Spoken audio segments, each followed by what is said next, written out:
welcome everyone. You are tuning in to House of Spiritual Vibes Radio here on Zoom, joining us live here on YouTube. And today's show, we are going to be discussing the paranormal. We are going to be discussing the unknown. And we have a very special guest on today's show. Our witchy sister, Kim Dunn, is going to be joining us. Kim Dunn we shared her biography on our Facebook page. So Kim Dunn is a 35-year-old witch who communes with the dead and lives in Savannah, Georgia. So Kim has always been witchy. She's been in the craft since 2007. Kim is a paranormal investigator and founded the Savannah Ghost Research Society with her husband Ryan in 2010. This husband and wife duo own and operate Afterlife Tours in Savannah, Georgia. So we are so excited to get into this discussion. We are going to be discussing the paranormal. We're going to be discussing spirit. And we have somebody that is actually in this field as a career, and this is what she does as her work, as her job. So I'm so excited that we have somebody here that is a professional in this field. This way we could go ahead and ask all the questions, get some answers. So if you guys have any questions with today's show, please feel free to put those in the comments section. We will be reading your questions and we will be getting answers to those questions here today. So bringing you guys today's show is myself, Nina Soul, and joining us live, our lovely sister Bruja co-host, Cass La Sassy Bruja, and Chimu. And of course, sis, what you looking like? I don't know what that is. And of course, our sister Kim Dunn, our special guest. Sister Kim Dunn, look at Cass. What kind of goes? My son was using this. I wonder if it's the background. Oh my God, what is this? Oh my God, she is. Spirit. You see that? I was like, this is a paranormal. Like we're having a. They're trying to communicate with us already, and we just started. I turned into a ghost. I was like, how did she do that? Right? Oh my goodness. Hey, Sister Kim, welcome to House of Spiritual Vibes Radio. I am so excited. Thank you guys so much for having me. Yes. Oh, for sure. Thank you for being here. We know we're going to drill you with a lot of questions, right? Hit me up. Good. I'm glad. So we're going to be talking a lot about, I feel like we're going to talk a lot about like haunted places, graveyards, the paranormal tours, things like that. Some of the craziest experiences that we've had, and some of the crazy ones that Kim has had. I'm sure Kim's got like some stories to tell us. I'm excited for this. Yep. Yeah. So, welcome everyone. It says audio sounds different, or is it just me? Yep, it does. Ugh.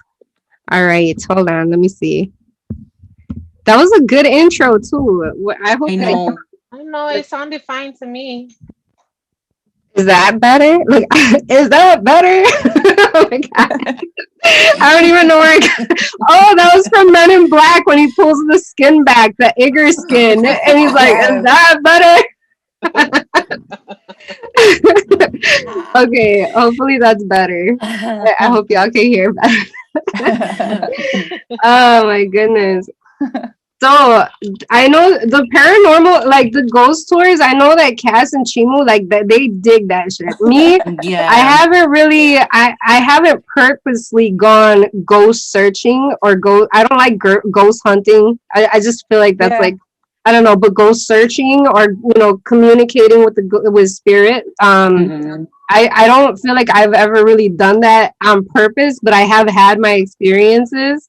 I don't know why it's never really been, I guess because spirits like are very attracted to me.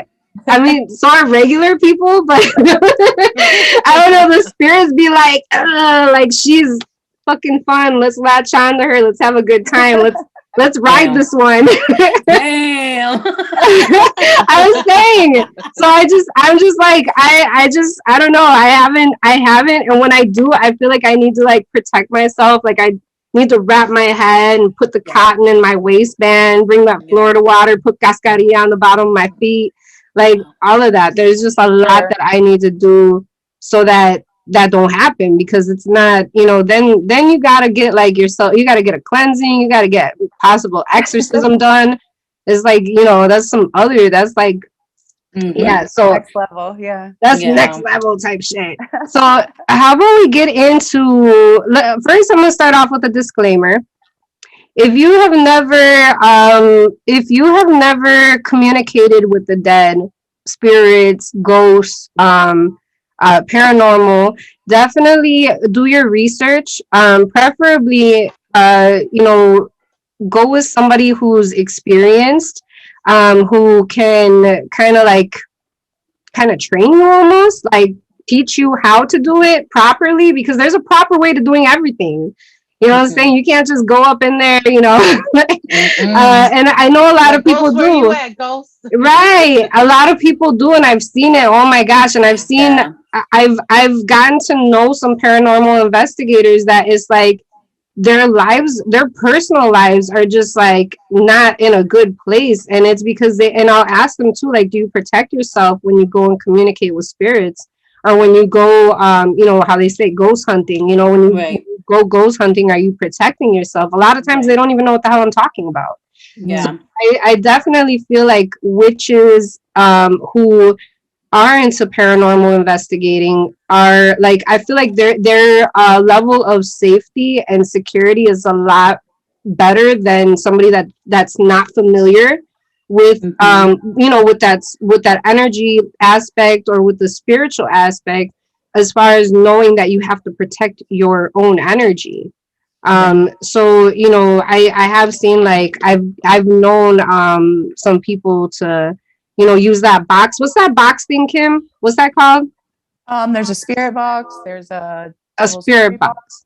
Yeah, spirit. What's the go through the radio frequency? Yeah, that one. Like kind of like a shh, and then there's coming through. That's a spirit box. Yeah, and so it's just like it's just running through the frequencies, the radio waves, right? And it's using that energy, and so they can kind of mess with the frequencies and come through that way, because spirits, they speak on a different frequency and interact on a different frequency than we do. I mean, sometimes we can hear them, but a lot of times it's through EVPs. So it's like a recording, and we record it, and then later we hear it after we're reviewing it. And so they're using those frequencies just like animals. So like animals, they hear things on a different frequencies than we do, and they see things differently. Like bees see flowers like fluorescent neon signs, like almost. So it's pretty cool that way. But one way we can do it is recording them, and so our recorders can record that frequency, and so they just speak on a different frequency, and so that's what they're doing, is like manipulating that. And so what's going on with the spirit box is they're manipulating the frequencies of the radio, and it's basically just runs on a kind of like a scan. And so it's just running constantly through the radio stations, just never stopping. And so it's just a shh, and then you'll hear things come through, like, and you'll hear it in male, females, voices. And yeah, sometimes you can hear them say things. Sometimes it's kind of like to kind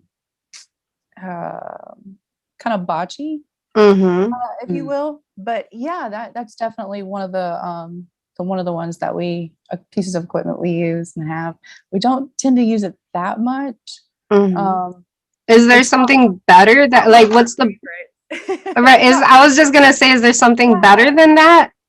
Just like us, and you know how we have our favorite tools, and each of us, we're all different. But just like in the investigators, we all have our pieces of tools that we like, and so we like it. We just don't use it that much. So, right. Yeah. Okay.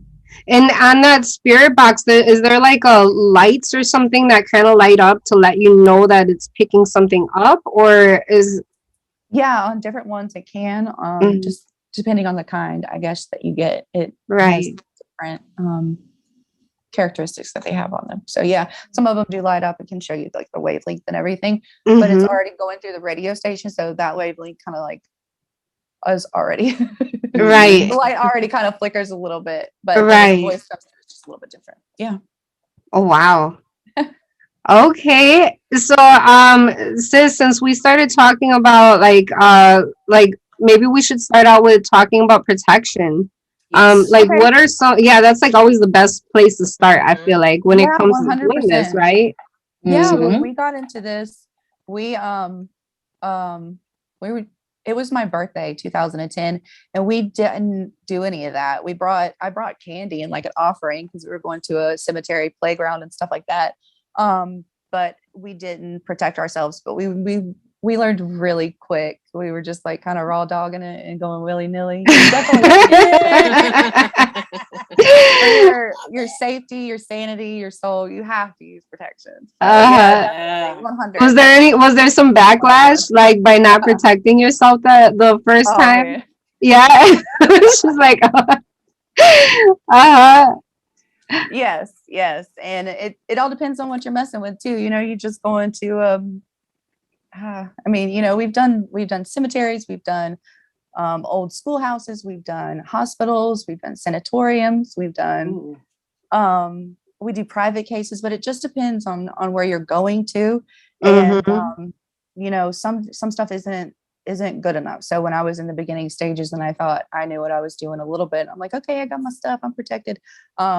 You know, you'll learn real quick that when you play with big dogs, you got to bring out the big guns for sure. Right. Yeah. Wow.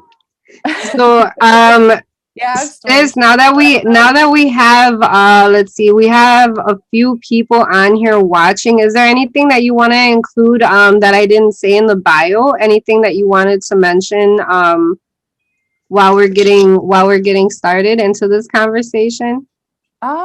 Not much. The bio pretty much kind of covers it. We started out as the Savannah Ghost Research Society, and like I said, in 2010 on my birthday, we just started, you know, recording and doing stuff. But then we very quickly got into hitting it hardcore. And so we've done that, and we did that for about 3 years, and then we started the tour to tell their stories with the evidence and tie it in with history and everything like that. And we've been doing that since 2013. And we've done a couple cities now, and also like on the side, I've always helped people out, and I've always in the investigation part, I've been the spiritual part of it as well. And so there's been some times where people have needed cleansings and to get rid of things and take care of stuff like that. And so I've done my part. We've also called in the church sometimes. And so out of that has come the other side, which is like my shop and what I do, which is very heavily protection stuff. I kind of go off a little bit here and there, be a little artsy here and there, but protection is 100, because in this field, that's what's needed. That's protection. Protection and cleansing all day long. Definitely. Yeah, I feel like that's true. Even like witchcraft and like the paranormal is like very similar as far as like being protection is like the main, you know, like that's the first thing that you want to start with learning. Yeah, for sure. And if you don't, you learn real quick, or you get taken down, which isn't like a taken down sort of thing. It's not like it stops you. It just it becomes one with you, and you can go down the track with it, or you can just walk the track with it. So it can take you for a ride, or you could just go along beside it. And that's what we try to do, is go along beside it and just kind of tell their stories and stuff. Nice. So sisters, do you have questions that you want to start out with Kim? I guess, like, when was your first, as you could recall? Because I know, as for me, I've always had interaction with the paranormal since I could remember, like little. So what have been your experiences? Like, when did you start coming into contact, or when did they start coming into contact with you? So very definitely the one that solidified it for me was when I was about coming into the teenage years and my family moved to another state. And as I was walking up the stairs from the basement to the first floor, a spirit just walked through me. And I knew instantly that it was my papa and that, you know, he has watched over me since I was little. But I knew instantly that he was coming just to check on me and to know that I was okay and that he was still with me. And as I was going up the stairs, I didn't stop beat. I turned the corner and told my mom about it, but you know, who believes? Who believes? Yeah. Yeah, Yeah. So I think he's been with me for a long time. He passed when I was like super young. And it was just a knowing feeling. I felt him come like through me. It was like energy goes through you. And I just knew instantly he was just coming to visit to see where I was and let me know that he was with me still, watching over me. So yeah, that's probably like the one that goes down in the books as the first concrete one. Like no doubt one. Is that something that kind of like sparked your interest in the paranormal? Did it, you know, kind of like put you down a rabbit hole of yeah. So now that I look back on it, you know, people are like, well, when did you get into it? And when did you get into it being witchy? And it's just like I kind of always been into it. I've been into the creepier things, the heavier things. I've always liked scary movies. I've always like I had all the goosebumps when I was a kid. Like yeah, so I love it. Yeah, I love those. And now my girls have read them too. So I'm like, it's like but I've been into this like the science and like dreams and how the mind and the makeup of everything works. So when I got together with my husband, he's pretty much into the spooky stuff too. So we came to Savannah, and on our honeymoon, we went on the ghost tours, and I was buying tarot decks and Ouija boards, and we were going to cemeteries. And this was our honeymoon. This is like what we were doing for fun on our honeymoon here in Savannah. And even at the cemetery, there's one that we fell in love with and went to the office, and we were like, how do you get a cemetery plot? We want two. That's funny. Yeah. And so when we left our honeymoon to go back home to North Carolina, our hearts were here in Savannah. It's so cool. It's so diverse. There's so much history, and there's, you know, the darker stuff or not the dark, the heavier stuff. The heavier. It's really haunted in Savannah too. Yeah. It's really haunted. Yellow fever, wars. The city's literally built on the dead. So there's these cemeteries that were in town and stuff, and they've just been paved over, and it's literally built on the dead. When people downtown in Savannah renovate their houses, and they like dig up concrete, it's known for them to have found a body, and it'll be in the paper. Like not a big deal, but it happen. It's so common. It happens so much. So it's not a big deal. It's a part of the Savannah culture. Right. Never been anything in the backyard, putting in a pool, found a body. Not a big deal. Let's just call it. There's probably a lot of Weekend at Bernie type. Weekend at Bernie. Somewhere. That's one of our favorite movies for sure. But what was one of your deepest, your darkest investigations?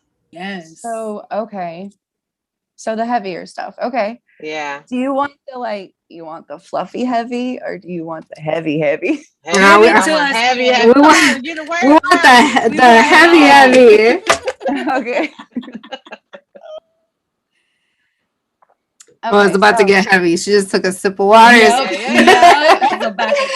I'm ready for it. I'll go into it. I would say one of our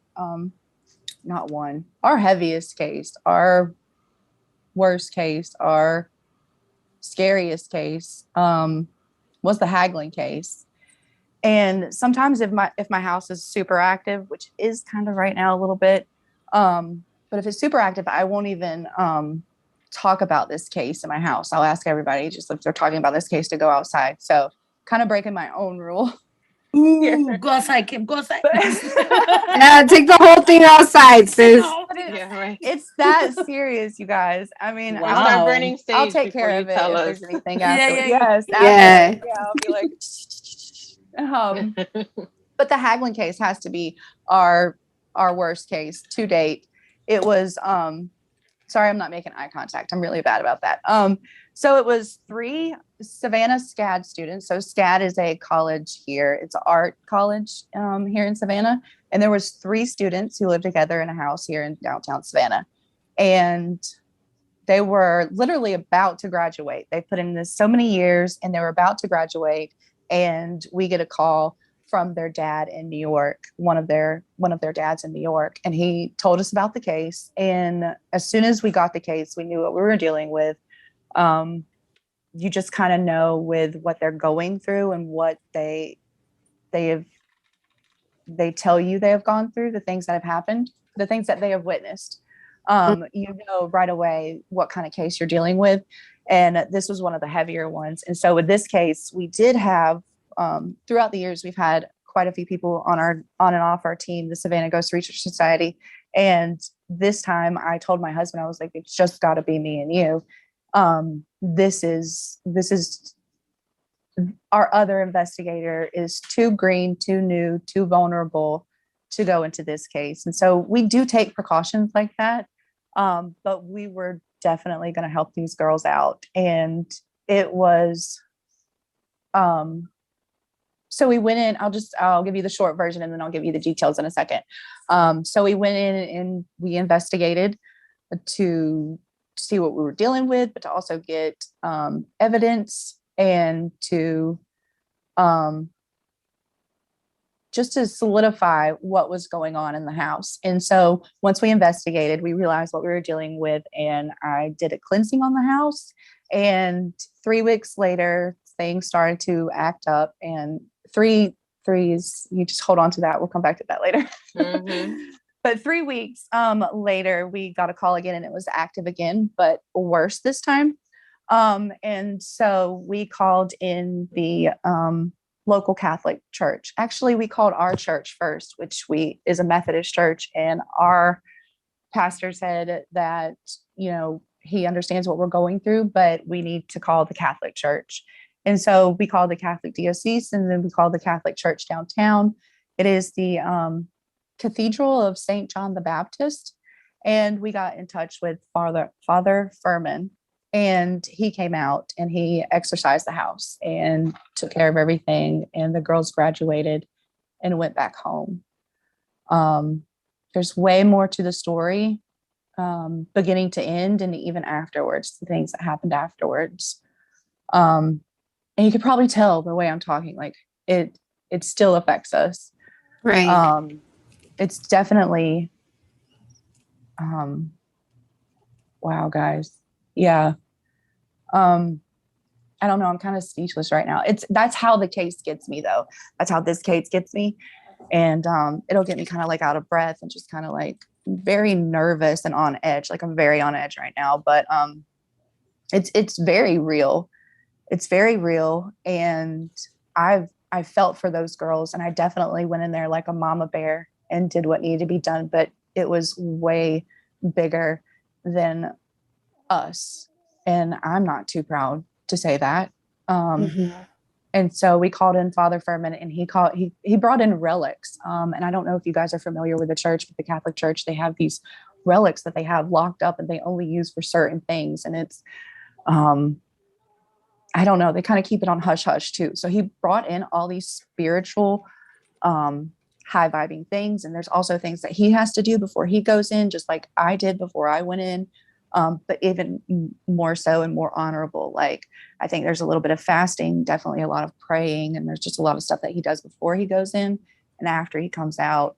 And we were very lucky to have them listen to us and come out and help those girls, because they definitely needed it for sure. Right. And that's part of the evidence too. So we some of the ghost hunting shows, and like you said, ghost hunters is just it's a foul term in some some people's mouths, and to some people, just like witch is a foul term to some people. But we go in and we want to help out and tell these stories, and we want to gather the evidence to bring to people and to last even after we're gone, so that they know that, one, the paranormal is real, and two, we love telling the stories of the spirits. Right. So not so the haggling case, but the ones that have just lived their normal lives and they've had tragedy, we tell the stories, and then a lot of times we have evidence to go along with that. But as I was saying, if we didn't have evidence, the church would definitely, or maybe not have, in my eyes, went through all of that to right, because that's a lot to go through. I mean, you're going into, pulling out relics and stuff like that. Like, I'm sure that there has to be like certain, I'm sure they have like certain guidelines that they have to follow in order to take those things from where they're at. So yeah, that's a lot to go through, so that, yeah, it's just, I could see that it still affects yeah, Kim. Him, Yeah, that yeah. there was oh a yeah, heavy 100%. And that's why I ask people, do you want the fluffy heavy or do you want the heavy heavy? Because the heavy Right. heavy is heavy, and it's heavy for me too. And if you would have said fluffy, I'd be like, cool. right. Well, let's go to fluffy. Let's go to the fluffy, because I don't want you. Yeah, let's go back to fluffy. We get all carried away. You ask us if we want something raw and like rough, and we're like, pull our hair with it. Yeah, that's how we get. You can't ask us nothing. That's all we want. You want the whole deal.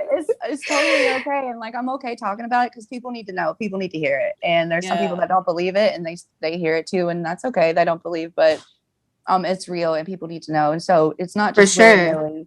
You can't Right. just go and go willy-nilly. And like I said, I think one of the best decisions we made was not letting one of our teammates go in with There you us go. with that. Yes. And it was stuff like sets of 3 guys. Like I said, threes. That's when you know you're working with something. And I hate to say demonic, because there is a ghost show on TV that everything's demonic, and we're just going to rile them all up, and we're just going to piss them all off. And Right.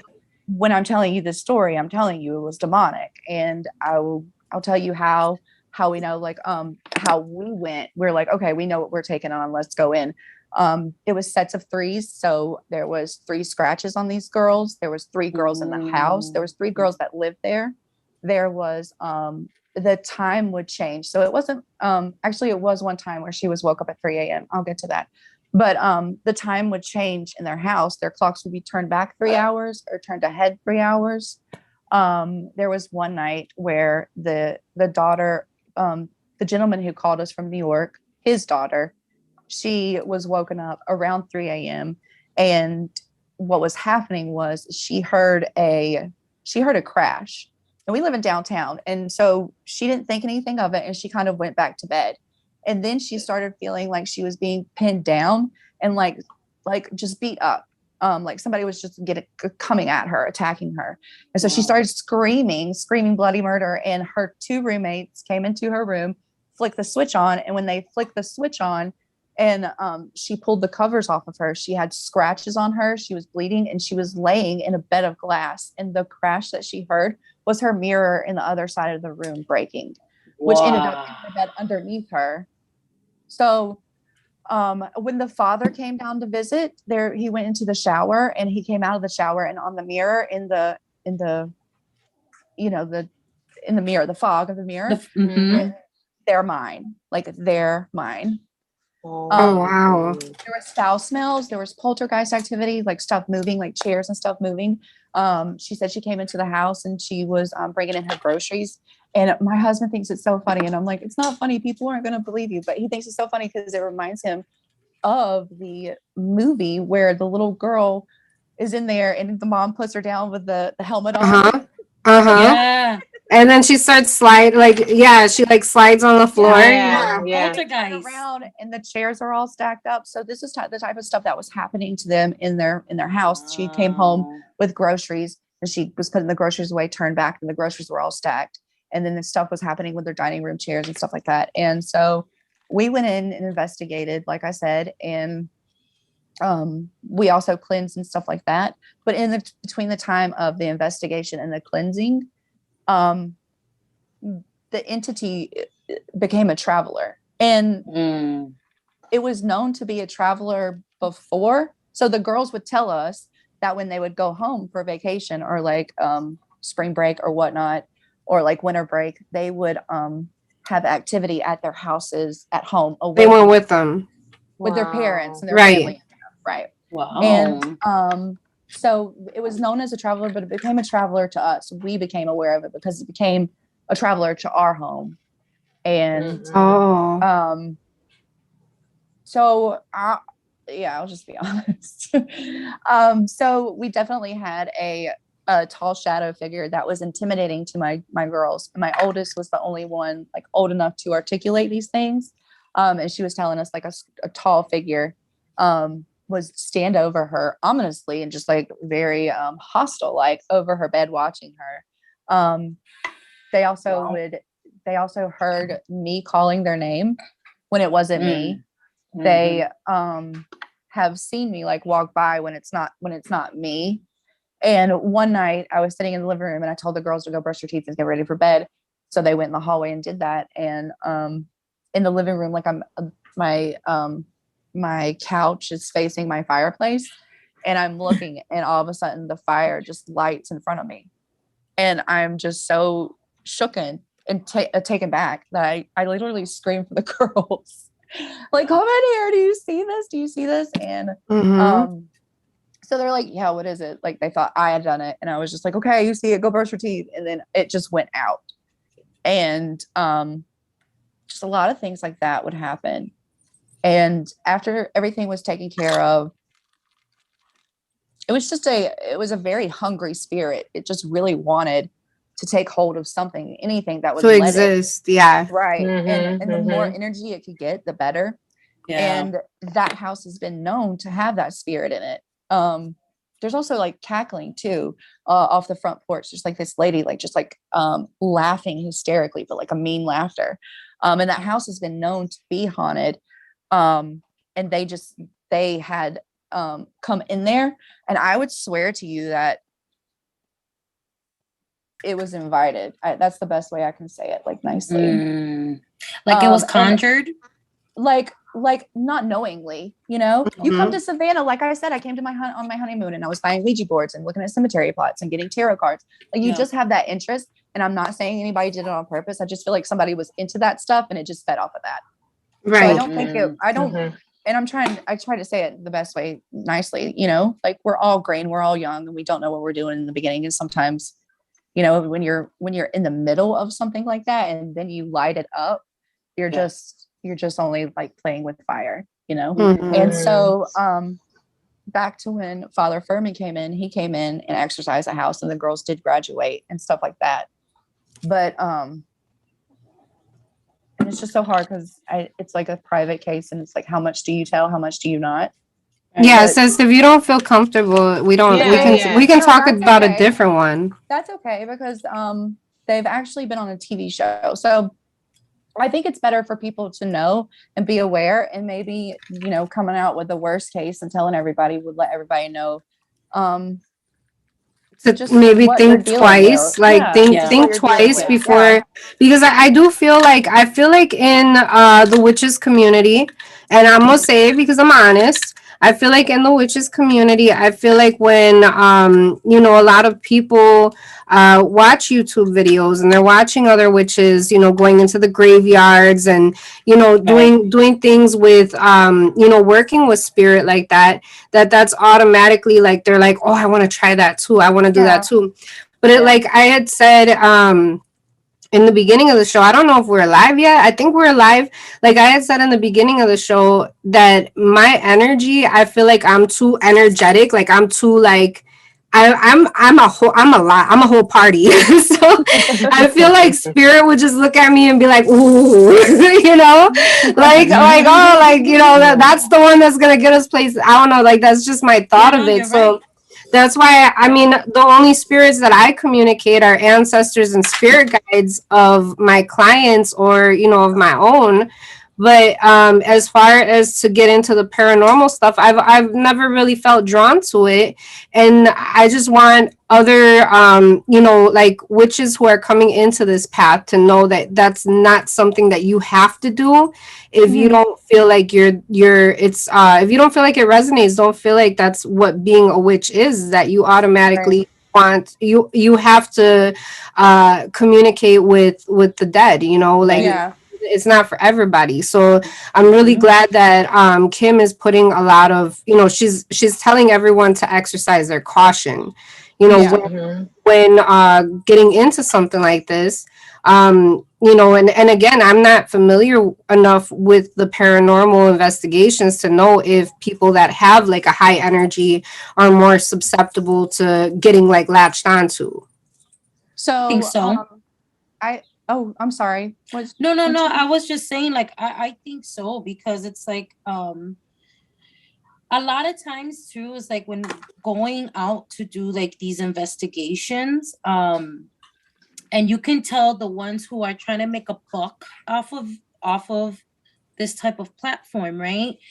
And you can tell the ones who are very well seasoned in doing these paranormal investigations, because a lot of times you will have these paranormal investigations. They don't do cleansings. They don't give forewarnings before you walk into a cemetery or before you walk into a certain house, or, et Mm-hmm. cetera, et cetera. And then you have those paranormal individuals, Investigators. investigators, thank you, who do sit here and say, okay, you guys, we're going to stop it right here. We're going to gather ourselves. We're going to protect ourselves. And they'll burn cedar, sage, whatever it is that they're burning. And they always give that forewarning.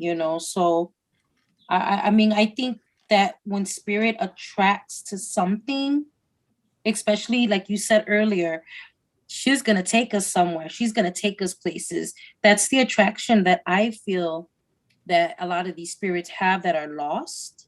Mm-hmm. Mhm. And that's how I feel they're able to attract, to you. But that's true. So So gotta be 100% I agree careful. with you guys. I think with you being witchy and spiritual, I think you just kind of have like a light about you. And the way I would explain it is once we got into this, we can keep going, keep taking steps, but we can't go backwards. We're Yeah. here. Even if we stop, we're still here. We're so far into this. And as soon as we started doing it, we became a lighthouse. Yep. And the more we do it, the further our lighthouse goes, the brighter our lighthouse goes. And spirits are really just drawn to that. And it's kind of like, again, it's kind of like two different worlds, but we're going at the same pace. And Mhm. all of us living are ignoring the dead and the Mm-hmm. ones who have passed and our ancestors and our spirit guides. We're just kind of ignoring all that. Right. But if you tap into that, then it's game on. Mm-hmm. And you can go so far with that as far as you want to go. And I think they're just kind of, some of them are, like you said, some of them are kind of like waiting for that, just to tap into that. They want to tap into that. Right. And so yeah, that lighthouse just, I feel like it just gets brighter and goes out further. Right. I feel like spirit is a lot like how we are, that we just want some type of acknowledgement, and that's why we have, Mhm. families, we have friends, we have significant others, we have spouses, because it's something that I feel like our spirit itself needs, and even I feel like just because you're a spirit, you're no longer a physical body. Even more so, you long to be acknowledged. You want somebody to hear you, you want somebody to know that you're there, because I'd imagine it'd kind of be, I mean, lonely. I mean, well, spirits can see each other, right? I feel like spirits can come around each other, right? So there's two types of spirits, and there's the intelligent and the residual. And so intelligent definitely can interact with us, interact with each other. Um, but the residual is more of like a video version just on replay. So Oh. I think it was a 1950s British scientist who came up with the stone tape theory. And he was saying that stuff like minerals and bedrock and things in the earth and like crystals and stuff like that, they hold energy. And so when stuff is happening on top of that, say like wars or something very tragic, it can get embedded into the earth and the things inside the earth, like the minerals, the bedrock, and water too. Yes, water, but very much.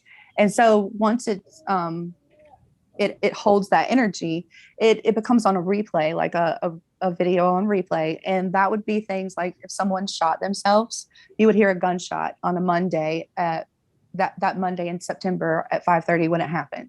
You would hear that. I swear I was I was like 5:54 in my head, but you said 5:30. I was like at 5:54. I got to make it complicated. Like, Central Standard Time. Oh my God. Or you know, like when you go to a historical society where they've had a battlefield or something like that, and you can see the soldiers at nighttime with their lanterns, and it's like a flickering light, and you can see it like walk back and forth. It's like right, the like one that was keeping guard. Yeah, Gettysburg is known for that. You can see like both soldiers and hear noises like cannons and stuff going off over there. Yep. And so that's residual, and that's something you can't interact with. I mean, you can get evidence of it. You can experience it firsthand. You can experience it, but it's not something that you can interact with and talk to and stuff like that. It's there. It's going to happen. So are the more intelligent ones, are they more like are those ones easier to get them to move forward, like to pass on, like to be at peace versus the residual? You know, with the residual, I don't even know if they're still here. It could just be the energy and the light and the sound that is on replay. The visual of it is on replay. They may not even still be here. They might have passed and are at peace now. But a lot of the intelligent ones that we work with aren't at peace. And okay, that's good. They're not at peace here. And so like a lot of times the calls that we get are things like downtown, like restaurants, they'll have their like pots and pans or what they're working with, like spoons and stuff thrown off the table and stuff like that. And they'll have evidence of it on their videos. That's another common thing in Savannah. If you own a business, you're gonna get messed with. You know, that reminds me of so there was this, I don't even think I had it on, I think I put it on YouTube for a little bit. I don't know if it's still out there, but in the shop that we had on right there on Irving, I had gotten into the shop one day and I got there early, like Marianne wasn't there yet. So I walk in and we have the cameras going 24/7. And when I walked in, there was a jar of hibiscus flowers on the floor. And I'm like, you know, I'm a neat freak. So I pick up this jar and I'm like, what the heck? You know, so I go and put it back on the herb shelf. I turned and walked away. And when I turned to walk away, I heard like a thump. And I saw something roll and I looked down and it was the jar again.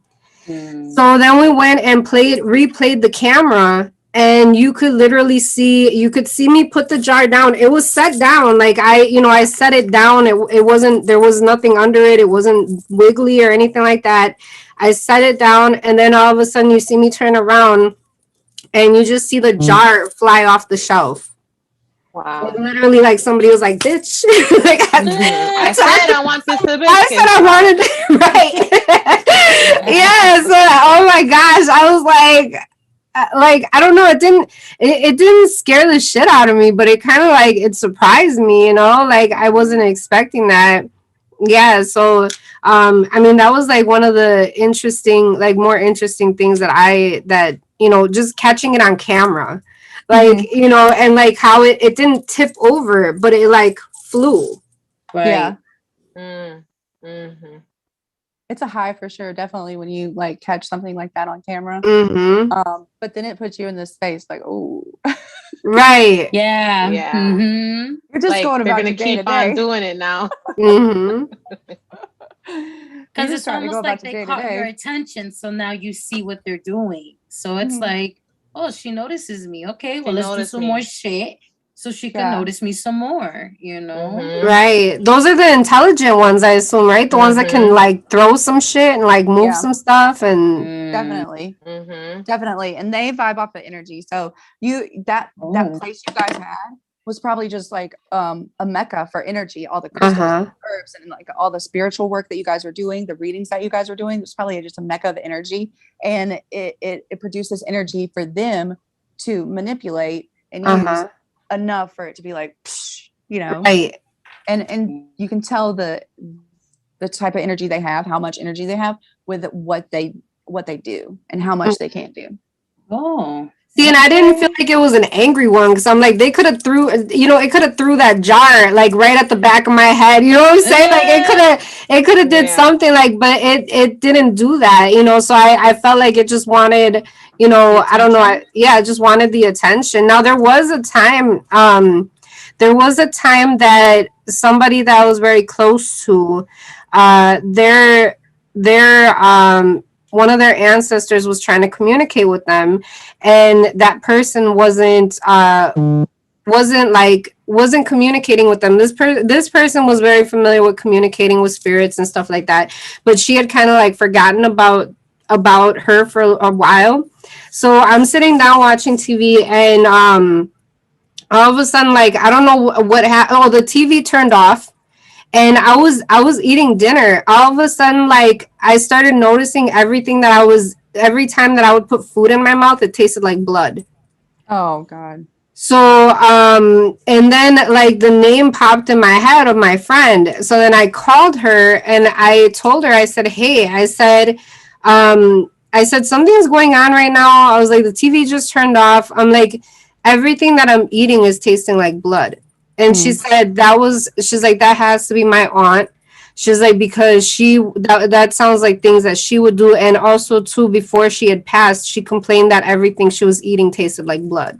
Wow. Yeah. So yeah, so it was like it was really interesting that, and I didn't see anything, but I definitely felt like there Felt was it. something there. Yeah, like Yeah, and so, that's the thing. That's the mhm, thing. So the first story you were telling about just a second ago, you were saying the feeling was not malevolent or like hostile or anything like that. And then the second time, mhm, you knew right away what was up, and you just felt like on a different level. And that's the thing. When people call us and they tell us, "Oh, I heard a bump in the night," and I'm like, "How did you feel?" Or like something was standing beside my bed, and I'm like, "How did it feel? Did it feel like angelic? Did it feel like family? Did it feel homey? Did it Yeah. scare the bejesus out of you? Did it scare you to the point where you had to turn the light on, throw something at it, yell at it?" And that will tell us what kind of spirit we're dealing with too, mhm. is how you feel. And Yeah. that's one of the first things I asked people was, how do you feel? And another thing with that lady, whatever she was doing to you, making you taste the blood and stuff like that. So that was something I was going to say. It was either a spirit that just gets their rocks off on like really doing not nice things to people, or Mhm, it's how they died, or mhm. a contributing factor to how they died. So Right. for her to be tasting the lady that had passed, for her to be tasting blood right before she died, and that to be a thing that she does in the afterlife to people, to know her presence, it's common. Yeah. Okay. Hmm. Yeah, they do. They can manipulate how other people feel, especially like physical mediums. Mhm. Mhm. Physical mediums where they can feel like the exact place where if someone was shot or if they were hurt Right. or feel the sensations and stuff like that. So Exactly. yeah, So they'll I get like out definitely of do breath. believe that. Yeah, Mm-hmm. if the person had like lung problems, or they drowned, or they were like smothered, something like that, and then the person will be feeling like out of breath, and like there's something on their chest, like they're just a weight on their chest, they can't get off of it. Or you'll feel pain in a certain spot, like a gunshot wound or something. You'll just feel really achy in your arm or something. And that's what and I was about to say, that's what we love. That's why we love doing our research, because then we can tie in the things Yes. that have happened in the history, and then we can tie in names and stuff like that. And it's a respectful thing too, because we're not out here just telling bedtime stories or like campfire stories. We're actually telling the truth, and we're telling their stories. So like you said earlier, some of them are just kind of like uneasy and feel like they have unfinished business. Mm-hmm. So I'm not trying to like help them pass on or do anything, manipulate their world any, but we do want to tell their stories because we feel like it helps us rest better. I know my husband, he writes the books and he feels so much better once he gets the story written. Yeah. But telling their stories is us helping them too. And I don't know, we love the history part of it and bringing the two together. And so like if we would have pains on an investigation, like in our shoulder and somebody got shot in the shoulder, that's definitely evidence. And that's definitely going in the case file for sure. Mm-hmm. So with your investigation, sis, have you ever encountered like spirits that have never been physical beings? Like have never been like so like in a the beginning succubus.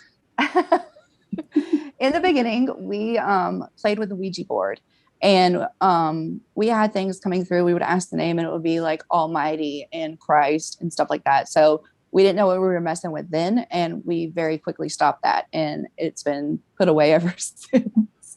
right. So I don't sometimes you just don't know what you're dealing with.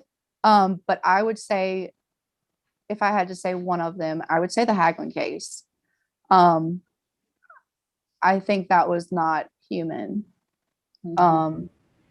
We've encountered, like, just like the living, you have happy spirits and mad spirits, and just like evil people or people that do good and stuff like that. But this was more than that. This was more than just an evil person. Even serial killers. It was more than that. Wow. So if I had to say, it would be the Haglin case for sure. And stuff happened afterwards too. Like the father in New York, we got a phone call, and it was California, and they were saying, "Do you want to do a show on the Haglin case?" And we said, "No." No. And my husband at first wanted to, and I was just like, "No, you don't need to go mess with that and stuff."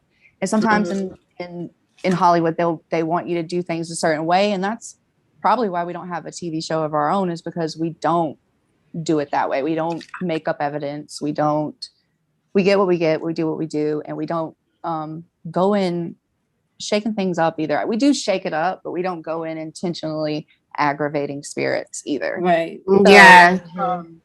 With that said, we passed on it. We passed on the show to do the Haglin case, but we let the father up in New York know about it, and they said yes to it. And they did filming up in New York, and they said to him that it would just be better for the show, and it would just come across easier and more simple to understand if it was just the dad and the daughter. So they didn't mention anybody else in the family and purposely left out other family members. And the show was videotaped. Excuse me. I mean, the Haglin case, man, don't tell me. The show was videotaped, and before it could air, the mother passed away of a brain aneurysm. So she was perfectly healthy, perfectly normal, and just one day at work just dropped dead. And that spirit was hungry. That entity, that thing that we were working with, the Haglin case, it was hungry. It was very much wanting to thrive off the energy of other things, and it just wanted all it could get, and it wasn't going to stop. So even after we had gone in and I had done a cleansing, and 3 weeks later, Father Furman had come in and done an exorcism from the Catholic Church. Even after that, I feel like if you play with fire, you're going to get burned. And it was the reason I said no to the case. Not the case. It was the reason I said no to film about that case. And so they filmed, and I just think that they made some decisions, and I don't want to hurt anybody's feelings, and I definitely don't want to be like, and that's why things happened.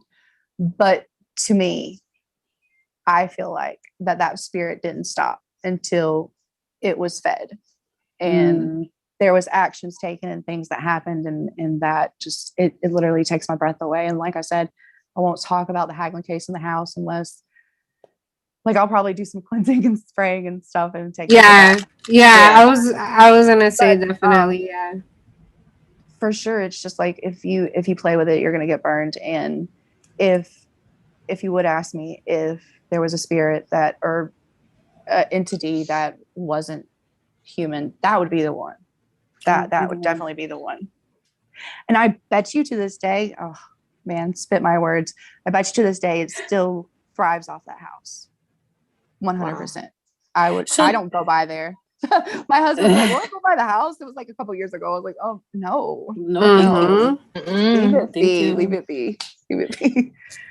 So how much research, like, because we have an understanding that a lot of times cities are built in ancient lands, right? Mm-hmm. And a lot of times, obviously, magic has always been performed. I don't care what anybody says, Mm-hmm. A lot of these times though, like when you have houses like that with those type of entities, and you say they're like conjured up or summons or however the case may be, is there still a connection to those certain type of entities and to the land that it's in? And if it is that considered to be like a cursed land that there's like, you can't build in that land because of, those things that have been conjured up? Right. So there's places that can't build, and Moon River Brewery would be one that's downtown. It's like a restaurant brewery, like a family little restaurant thing. Mm-hmm. And they have multiple levels, and they only work on the first level in the basement because people will come in to do construction work to get it nice for the public and stuff. Right. And the construction workers have been pushed down the stairs. They have been rushed up on. They've just had so many things happen that they literally leave, and it looks like they're coming back the next day to work, but they're not. And that's one place that they can't build up, which is weird because you said, is it land and stuff like mm-hmm. that. And also when we do our history, we do the year-to-year history when we take it all the way back to the very beginnings. And it's a very extensive history, but it has proven to be worth it. And that's what people get out of us investigating. They get the year-to-year history, who was there, who died there, what happened there, and even the land before. And if the building was broken down and built again, or what it was before, like a hotel downtown was a hospital during one of the wars. So that is in the history, and it's also, to us, ties into the investigation and the spirits that are still there. Now, I was trying to see if my husband was here. The land with the haggling case. So you're right here, right, sis? My husband. No, because while you were talking, like I didn't want to say anything because I didn't, but while you were talking, I saw like a fogginess. Oh, great. Mm-hmm. No, I saw a fogginess. I didn't. That's why, like, I was kind of like this, like trying to, because I don't have my glasses on either. But I did see like a fogginess, and then all of a sudden you had looked to see if your husband was right there, and I was like, yeah, I had seen it. I was going to tell you, but I didn't want to, because you're talking about that case. I didn't want to, No, that's so weird that I would look at that moment. But I was mentioning that because he does the history part and I'm more of the spiritual part, and we both do the investigation part. Right. And his memory is just, it's amazing. And he can remember like everything. Also with the haggling case, if I could forget some things, I've tried to. So right. I'm not sure if it's the land, and I'm trying to see if he can tell me yes or no, but I think he came in and he's winding down somewhere. So okay. What are some of the most famous or the well-known places that you've investigated? So Moon River Brewery has been on a lot of the shows. A lot of the places around here are well known, but my husband has, he went with our team to investigate Waverly Hills Sanatorium, Bobby Mackey's, and Sedmville, all in the same trip. That's a crazy place. Bobby Mackey's, yes. 100%. You would not catch 100%. my motherfucking ass in Nope. Bobby Mackey's. Nope. So I somebody- love ghost investigating, but not That at Bobby one? Mackey's. No. So somebody just called us the other day and was like, "Hey, we're going to Bobby Mackey's. Do you want to go?" And my husband was like, "No, we've been there." So I'm not doing that again. No. No. Yes, those are three. Probably one of like three of his top 5 or 6 heavy cases. So we had just gotten our baby boy, our dog, and he was a new part of the family, and he was just a baby. So I stayed home with him and the girls, and he went and took care of things. Wow. What's that? Have you guys ever investigated the Bell Witch Cave? No, but we really want to. That's definitely on our wish list for sure. Ah. And Oh, they got a wish list. That's good, Aw. A ghost and investigating definitely- wish list. Yeah. Cass, so we need to do weird. that. We need to up our game. Yeah. Y'all need a wish list. No, well, I got a wish list already. I got my own wish list. Yeah. But That's yeah, it's dope. definitely on our wish list. And with the past couple of years, with everything happening to everybody, it put a stop to our traveling and investigating. But we're picking that back up now, so Nice. we'll be hitting some new places. I'm Right. excited. That's good. So the question is, when are you and your husband gonna hit up some places here in Illinois? Because you know, Yeah. Girl, we have a we lot of haunted up places here too. Uh-huh. So I told him, I was like, we're moving up the East Coast, right? We're moving up. I'm like, we go to Chicago this year. And every year around October, around the witches The ball, witch's ball. I'm like, Yeah. you want to go to Chicago? Right. So I think that's in our like 2 to 5 year plan, but I'm trying to push it. That'll be Be There you go. awesome. closer. To be Yes. like next month. Right. Right. You tell me. For I'll get my sure, for ticket sure. real quick. I'll get the ticket fast. Let's go. Let's go. Yep. Yeah, because I've actually found a ghost investigation Groupon one year. And how many of us was it, Chimu? It was like you and me, 5? my sister, My your sister, 2 sisters. That's it, right? 6 and Jolie. No, Jolie didn't go. Yes, she did. We dragged her. Oh my gosh. Yes. So we went to Bluff City Cemetery in Joliet, and it was a 4-hour investigation. And it was 2 tour guides, and they saged us before we went in. He did our feet. He saged our feet, and he did saged our sage us. head. Yep. He did. Yeah. They saged us. We went in there. We had like millimeters.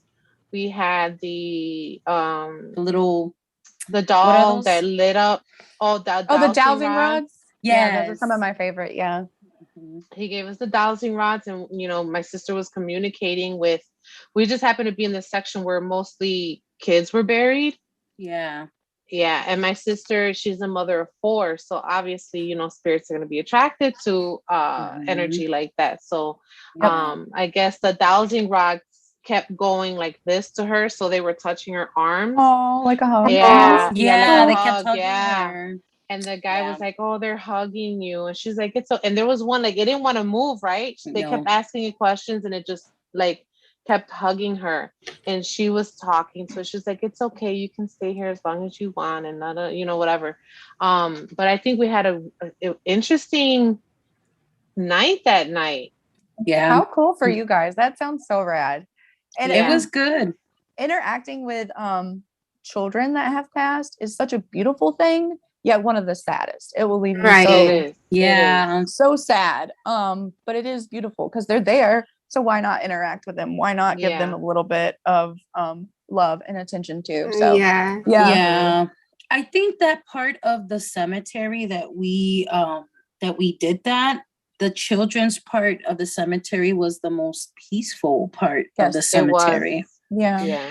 And it was just a feeling of not sadness, but just how would I explain it? It was just a feeling like your motherly instinct just kicked in, and you just felt like, you just felt children. You felt the children there. you know, An so innocent vibe, real very innocent innocent vibe. Yeah. Yeah. It's a beautiful thing. Let me tell you, it's a beautiful thing. It really Mm. is.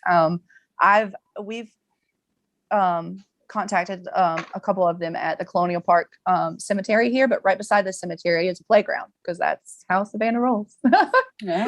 And in the playground, we would bring candy and like little toys and like a little tea set. And there was one little girl there that would play around with us, and I was singing like a little song and everything, and she would sing it with me. And I didn't hear her there, but I heard it on recording later.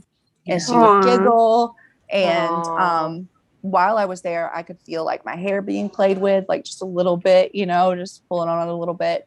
And also I felt a tear drop on my arm. Now it wasn't like raining and we weren't under a tree or anything. And as soon as it hit, I knew it was a teardrop. And I don't know why, but you kind of know and you're in tune with it. And so yeah, that's why I say it's the most beautiful. It's really innocent energy that you're working with. Yeah. But it's also sad because afterwards, you know, and I wanted to go back so much. I'm like, let's go play with a little girl. Yeah, we were Aw. there for a while too. We were Let's there for a celebrate long that. time in the Yeah, it felt like the children didn't want us to like to move go. on. Yeah. Yeah, they like, don't. we were Yeah. literally, I think that was a little bit more of the most time we spent in that section of the cemetery was actually the children. We spent there a little bit more because, you know, of course, you know, going into these type of investigations, you know, there's still a level of respect that you have to show to the spirit Mhm. in order for the spirit to show respect for you too, you know. So 100. yeah, I think for the children part, it was just so loving. It was very warm, but at the same time, it's like we felt that gravitational pull, like don't leave, not yet, don't leave, you know. Yeah. So How precious. Oh. it was good. The night was nice. It was nice and windy, but We didn't need warm. our flashlights or anything. We Our right, eyes all of us adjusted. brought flashlights and we're like, we don't need this shit. Didn't need it because you know your eyes get adjusted to the darkness yeah. of the True. cemetery. So You true. know, and then a lot of times, which is, you know, we get what's called cat eyes, right? Mhm. So then when we develop these quote unquote cat eyes in the cemetery, when you're doing these type of investigations, you have to mentally still ground yourself and be like, did I see that, or is my eyes playing tricks on me? Because I feel like when your eyes transform into that cat vision, right? The night vision from a cat, I feel like fuck, you see so much more than what you Yeah. would have if There you had a was flashlight. there was definitely a lot of shadow play in that Yes. cemetery. You could see A them lot. popping in between, in and out the tombstones, the headstones. You could see them Yeah. going around there. Even the second time when it was just me and my sister, when we went, I actually brought money with change with me because I wanted to get some dirt. So I didn't pick it from a particular grave site. I just got it from, you know, like a patch of grass that was there. Mhm. But there was definitely a lot of shadow play. You could see tall shadow figures walking or just like darting in between. Yeah. So that was pretty cool to Yeah. experience that. Sounds So I just awesome. love Kim, school. I know, right? Do you prefer, what's your favorite type of investigation? Is it cemetery or is it like people's homes or property? So they're all different. Like each one is just so unique. I think probably my favorite would be the one with the little girl.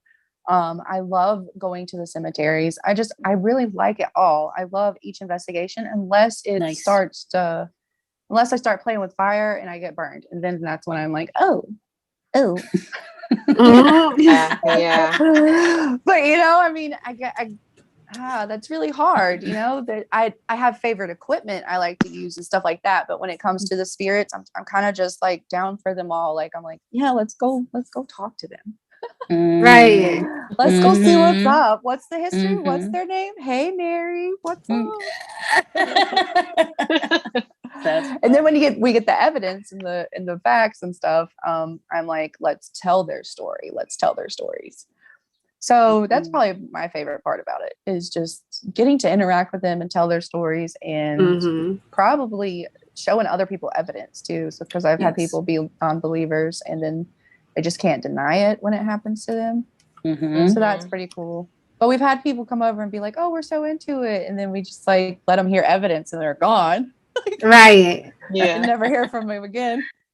I think it's good. It's good for people to hear, because it's better for them to hear than to experience, and they're then scared to. Yeah. because I do feel like I feel like there's a certain like level of like bravery you gotta have, because I mean, if you're timid, you go up and they're scared, you know what I'm saying? Like, Yeah. they go mess with you. She's scared. That's energy right there. This is a punk bitch. I'm gonna go. I'm a bully this Right, I'm bully this one. Who wants to join? Because fear is a very powerful energy as well, 100%, and that's 100%. What they feed off of. They Especially the negative ones. The vulnerability. If you're vulnerable, they just jump on it for sure.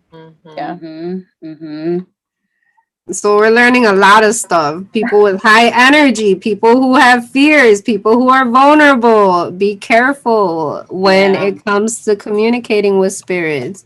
And I'm glad that you had mentioned too about how some ghost hunters will provoke the spirits, because there was an event that I vended at pre-COVID. I want to say it was, what was that, 2019, and that event that I had vended at, they were doing a paranormal investigation, and they went to the cemetery and they were like pounding and shaking the fences. Oh yeah. And doing a lot of like noises and like yelling, like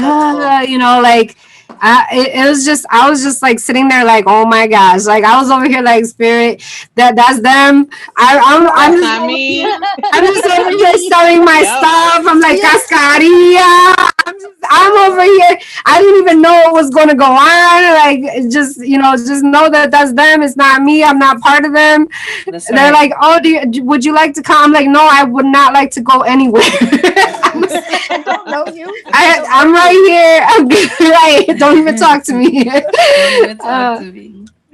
Yeah, that was the first time I saw one of those spirit boxes. Or what was it called, sis? Spirit box? Yeah, spirit box. Yeah, the one that travels through the radio frequency. Yeah, that's the first time that I seen one, and it was pretty cool. It had crystals on it. There was some copper coils going on.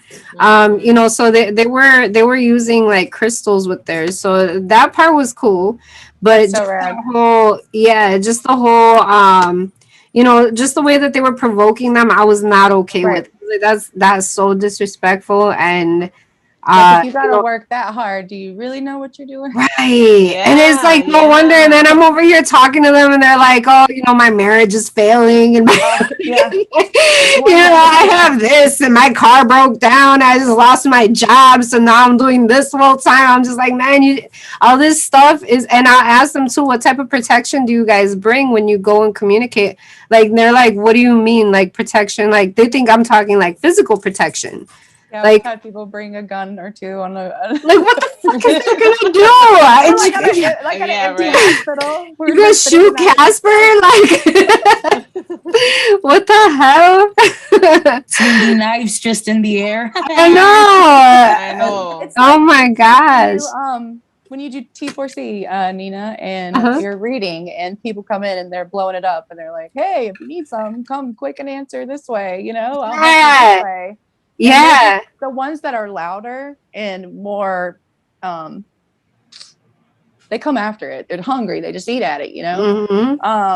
They're the ones that kind of they talk the loudest and scream the loudest. But do you really know what you're doing? Right. Yeah. And so for you, sis, like you don't you said that your thing is to investigate, get the information, tell the story, but it's not necessarily to get them to move forward. Yeah. So, I've never encountered one that's really needed like that. Other than the haggling case, them definitely just wanting that gone. So we've never encountered anything like that, but we are more about the research and tying in the history and bringing the evidence and the stories to truth to to to the living. Yeah, no. But yeah, definitely. As soon as we get a call, we vet it. We see if it's legit or not. We do Okay. get some calls that we defer elsewhere. Mm-hmm. We'll be like, I know who can help you with that. Mm-hmm. But the ones that are legit, we take on, and then we do the research, and we'll go to the historical society and do the year-to-year research of how long that property's been there, how long the land's been there and everything, how long the business or the house has been there, or hospital or whatever, how long that's been there. And then once we do that, we do interviews with the witnesses. So people who either live there or work there, the people that have experienced the paranormal, we'll record it and interview them. And then what we do is we come in with our equipment and we'll stay overnight and investigate. And after that, we'll review our evidence. And then after that, once we review our evidence, we have evidence of the paranormal. And we try to tie that into the history. If it's like a male voice or something like that, we'll try to tie it into the history. And if it is, or even if it isn't, we have a case file. We write up and type up the history. We type up the interviews and the investigation, everything. And after that, we'll give it to the owner of, say, the hospital, the restaurant, the private home. We'll give it to them and we'll give them the evidence and stuff like that. And then we also tell their stories. My husband writes books about our investigations, and then we also do the afterlife tours, and we'll tell the stories on the tour with the evidence and stuff like that. And it's just, I feel like that does help them. Some of the ones that are just have unfinished business, maybe that is their unfinished business. They need to tell their story the right way. What you saying over there, Chimo? No, Nothing. it's you. No. I see. I'm over here like I'm listening, but I'm looking at Chimo, and Chimo's like, I'm like, what you see over there? What you got going on? Well, because a part of the paranormal experience, and jump in, Kim, it's a sense of smell. Mm-hmm. Yeah. Yeah. So like perfume, tobacco, like just stank caca, like foul stank caca, right? Yeah, like if like let's say you've cleaned your house, right? Or let's say you've cleaned your house, but you smell funk. Like for me, my first indication for that is something is walking by here, and I must have caught that attention to something, and I've learned that when it's certain smells that, one, I'm not familiar with, two, I'm not comfortable with, that's how I kind of have an idea, like, yeah, we're not gonna play these games here, buddy. You're gonna get the fuck out. We're gonna do something, and we're gonna do it, but a lot of times our sense, it's not only just our six senses, right? It's like every sense that we have, it triggers something where it allows us to understand, like Kim was saying, how did it make you feel? It's like a sensor. Like a sensor. See, and mine is like, I know that there's something around when I feel like I'm being watched. I'm really good at, even with people, when somebody's looking at me, I can feel when somebody is looking at me, but I can also feel when spirit is looking at me. So like, that's like my first feeling is like I'll just feel that.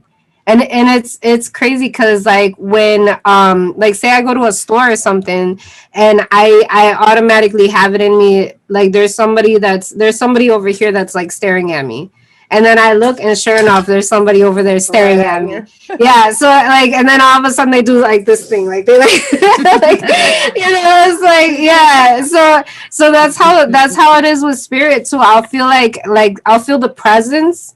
Um, I'll feel the presence, and like but as far as like the feelings of what their feelings were, like how the story that I had said earlier, like the tasting and stuff like that, or even too like a certain song will come into my head, Mhm. or something, something along those lines. But or peripherally, like in the peripheral vision, we see them, but then when you like look directly at them, all of a sudden they're not there anymore. Right. So and a lot of that has to do with our programmed vision, that we see Yep. everything correctly like this, and versus our peripheral not being trained as well as our direct vision. So Right. I feel like those are definitely signs as well. We've been trained to tune it out too. So, Yeah. or debunk it, like, oh, that was the wind, or oh, that was Yes. this. Yeah. So it's like seeing, it's like your nose. You're seeing it all the time, but you're mentally put that out. And so now that I've mentioned it, you're probably like, oh my God, there's my nose. But most of the time we walk around and it's not, we don't even care. It doesn't even bother us. But Right. it's there and we are Right. seeing it all Until the you have time. like a pimple like on your nose or on. I had one like right here, and I swear I'd be eating, and I'd be like looking down, and I'd be like, "Oh, that's my pimple." So you forget that you like when it's something newer, but when it's something that you're so used to seeing, is like you don't even Yep. until it's something new, like something that sprouts up, then you're like, "Oh." Yep. So you're right. We're trained just to like straight focus, and our Mhm. peripheral gets a little iffy. We're trained not to see it, so we can definitely, as humans, count that off, write that off, just write that off. It's like, oh, whatever. But yeah, if you're in tune with it, you're like, oh shit. So how far are you and your husband willing to travel for certain cases? Is there an area that you stay in? Like, I mean, I'm pretty sure where you're at, the way it sounds like you don't have to go nowhere. But I'm just, just curiosity, like have you guys traveled to do cases, or not so much, just within the local area? Definitely. A lot of our private investigations are right here where we are. Uh-huh. We've had people have private investigations like in New York and some other places, and we've referred them to groups that we know there or that we Oh. interact with there. But we definitely have our wish list, like I mentioned before, and it starts small. So like, oh, are we just going around here? And then we just Mhm. pick a place, or are we traveling? And we've gone down the East Coast to Florida, and now we want to go up. And so we've been doing some research and investigations. That's awesome. But there's no limit. Like, we want to see the world, and Yeah. if there's spirits everywhere, so That's right. it's just a part of it. We can't separate our work from our home life or our regular life. It's just always in it. So when we go on vacation, it's to historical, creepy places. And we also homeschool. So I'm teaching the kids the history of it and everything like that. So it's really neat how it's just kind of all entangled together. And when we have those opportunities, we definitely take them. I'm like, oh, we need to jump on this now. Right. And I'm excited. We've jumped on a couple of things, but yes, definitely. We have a huge wish list. It's kind of ridiculous. No, But it's we want not. to see the world, and we want to see the Right. US. And we started with Savannah, and we're doing the East Coast, and Look we'll at see that. where that takes us. So we'll see. So, We'll see. sis, do you because you're an empath, do you hold? And I know you're an empath. Like, I know it. I can just tell. I just know this. So, but do you ever have like the emotions? Like, so if somebody passed in a very sad way, or if they experienced like a lot of grief in their life, does any of that kind of like stick with you sometimes, that you kind of like, this isn't my sadness, this is somebody else's? Yeah, definitely. My husband bounces it off of him easier. So everybody's different. He just has like this force field around him, and really he's gone into some really gnarly stuff, and it just doesn't affect him as much. It does when we take care of it, but not as much as everyone else. And it definitely can. We did Candler Hospital. It was one of our maybe first 20 investigations, and we did Candler Hospital, and that's the first time we realized what we call an investigation hangover. But it's kind of like spirit drunk. You're just drunk off a spirit, and it's literally those energies still attached to you.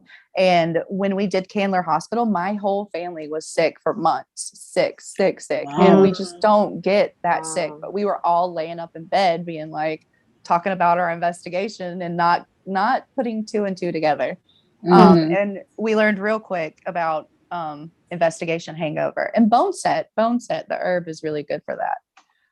Bone set? Also, yeah, that's a really good herb for that. But we'll also have to write that down. Regular cleansings, like just regular cleansings of your energy. When we go on investigations, there's times where my husband's on it and I'm not, and I just jump up, and it's just like the kids are like, "What are you doing?" And I'm like, "Leave me alone! Don't mess with my dirt." And I'm like going to the doors and I'm throwing dirt, and I'm just like in my yard throwing stuff.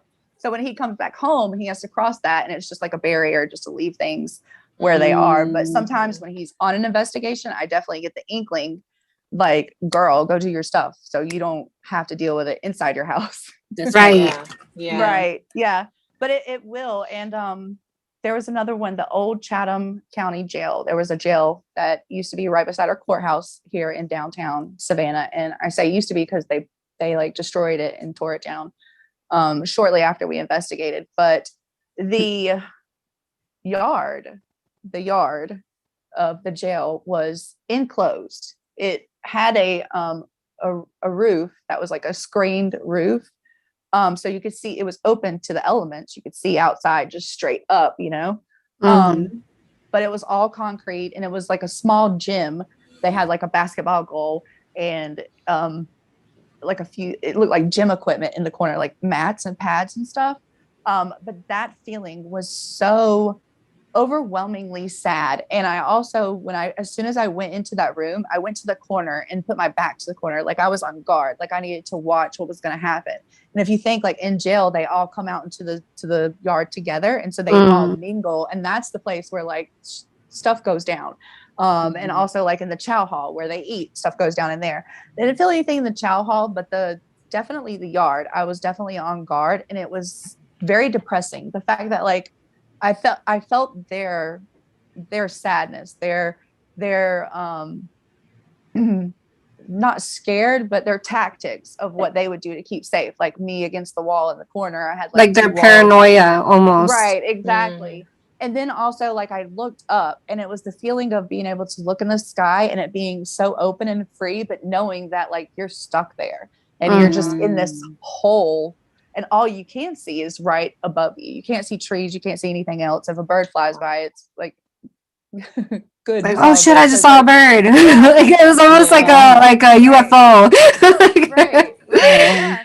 But the cells where the individual cells, their homes, their place felt so homey and so secure and just so comfortable. Like I was in, like when I sat on the bunk, it felt like I was sitting in my bed. Like it was such a weird feeling because I wouldn't have had those feelings going into the jail. I would have been in a jail cell like, oh, because in the investigation we closed the jail cells, and we were in there, and we were in different ones, and we were doing EVP sessions like individually.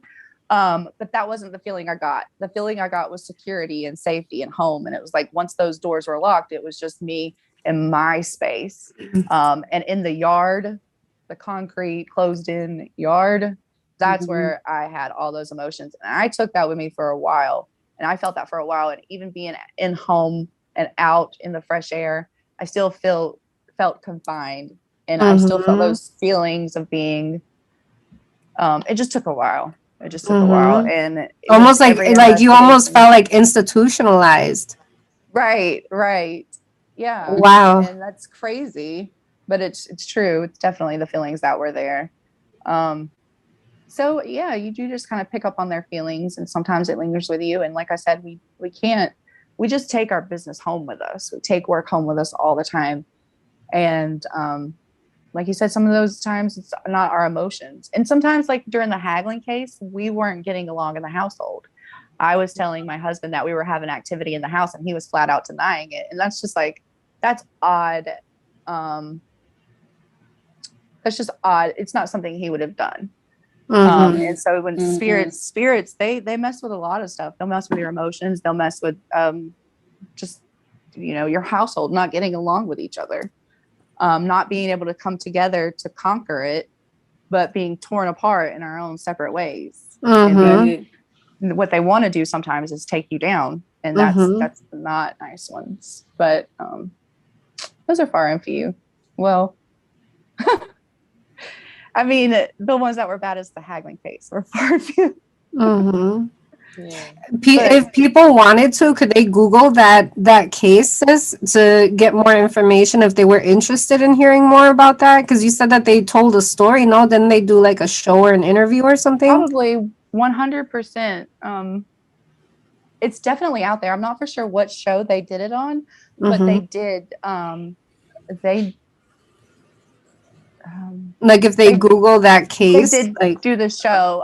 Their last name was Haglin. The father that got in touch with us was Haglin, his last name, and the daughter's last name was Haglin.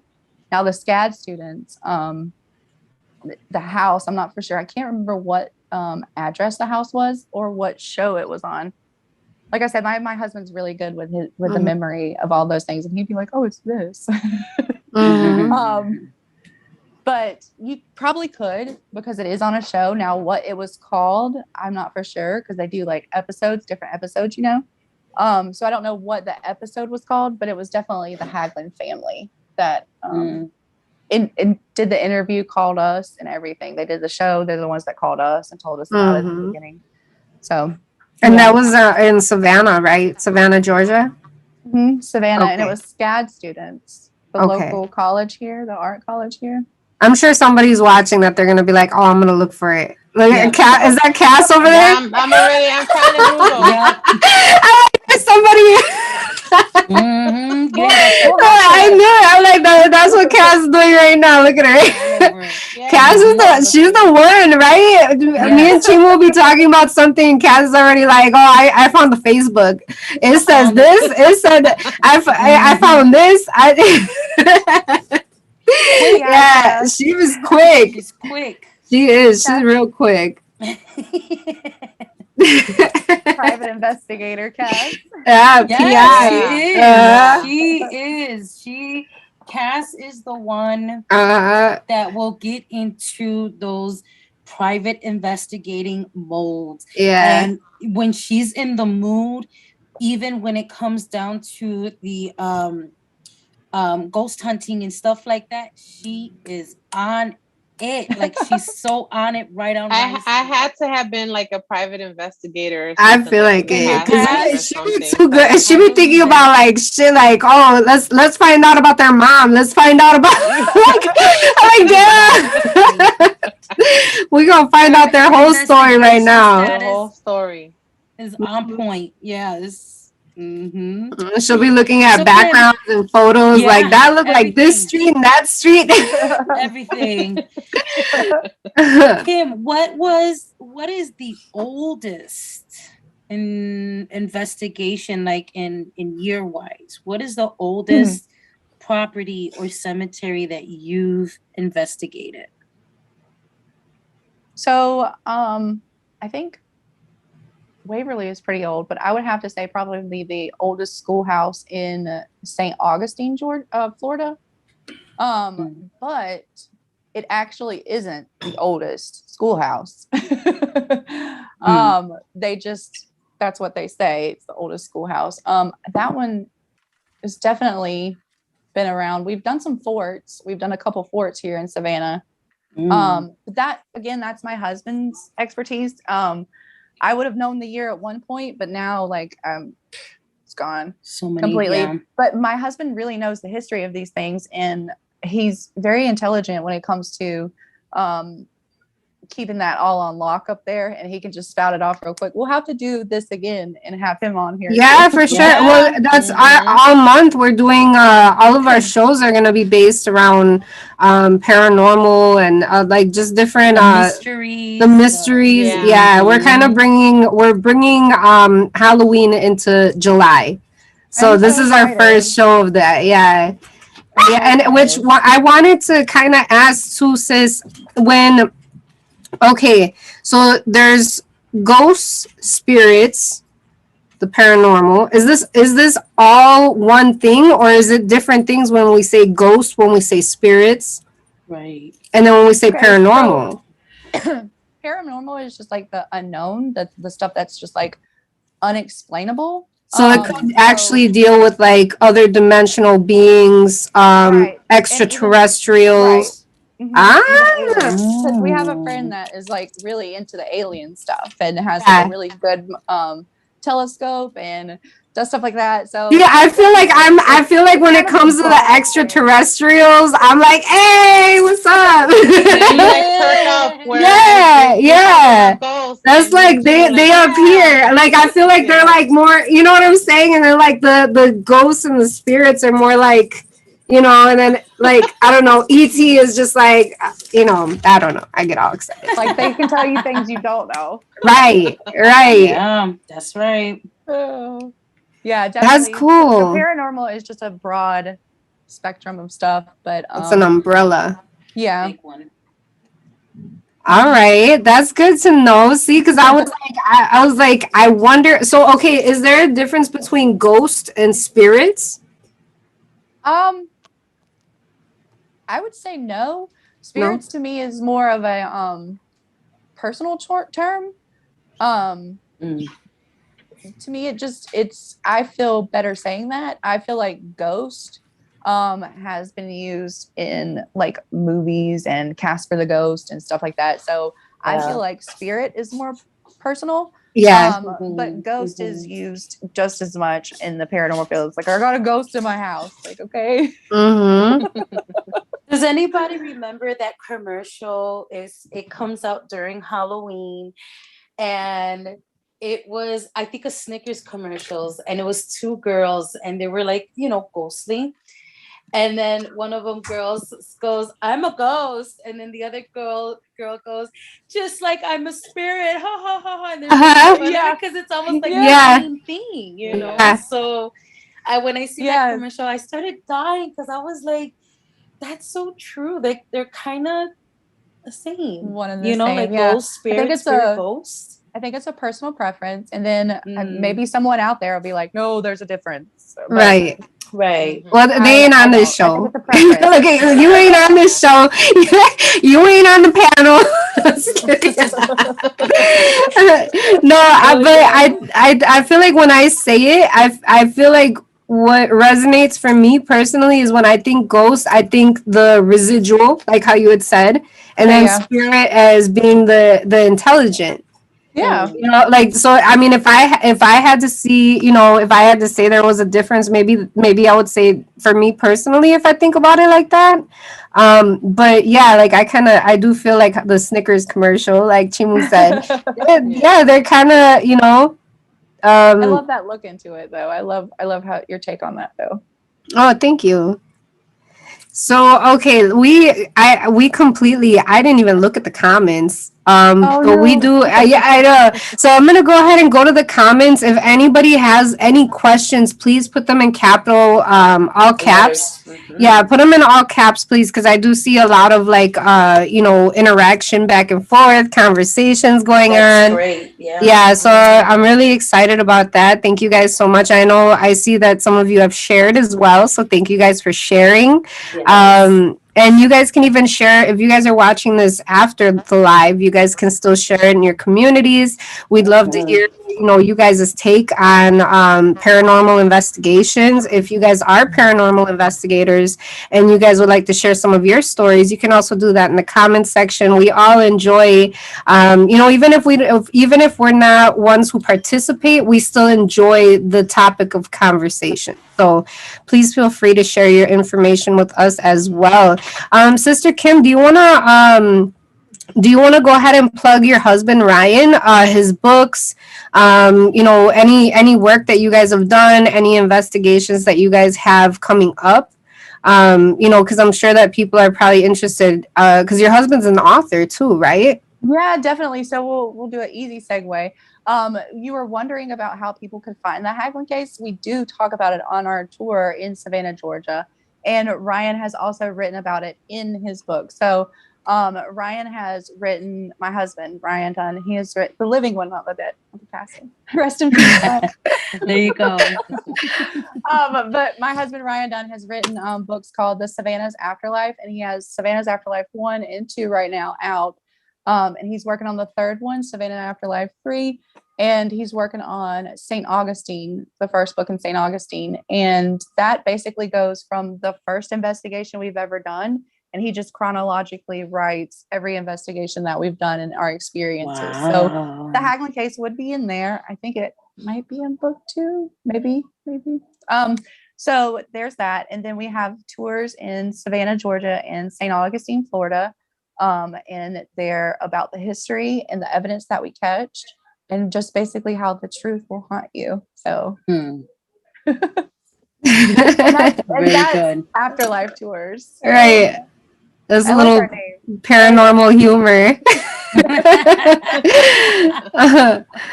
Okay, so to give some really quick shout outs, we got Koya here, Desert Siren, Mary Jane, Sister Denise is here, Johnny Dragon is here. Hello, everyone. Just kind of scrolling. Again, if you guys have any questions, please go ahead and put them in the comments. Nurse Tanya is here. Hello, welcome. I see some newcomers. Welcome, newcomers as well. Sandy is here. Hi, sister. Let's see.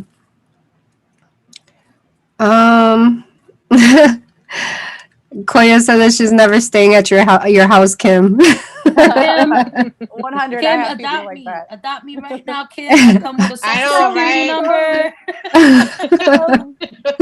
Oh my goodness. I clean and cook. What was that movie? She's like, "Come, little children, come." Yeah. Chimo's favorite is here. Gagaboosh. Gagaboosh, gagaboosh, querida fandango. I love it. She said, I'm not ready for all that. LOL. What others doing ghost graveyard stuff, but no, that's probably not going to be part of my practice. Yes. See, and that's what I'm saying. It's okay. It doesn't make you any less or any more of a witch if you do go to graveyards and if you do, you're just being real with yourself. If it's not your thing, it's not your thing. Don't force it to be your thing. That's because right. it's other people's thing. Yeah, it's 100% not for everybody. Yeah. It's like, don't ask the question you don't want to know an answer to. Right. Don't play with stuff you don't want to play with you. Or don't go playing around in that sandbox with them if you don't want them to throw sand at you. Right.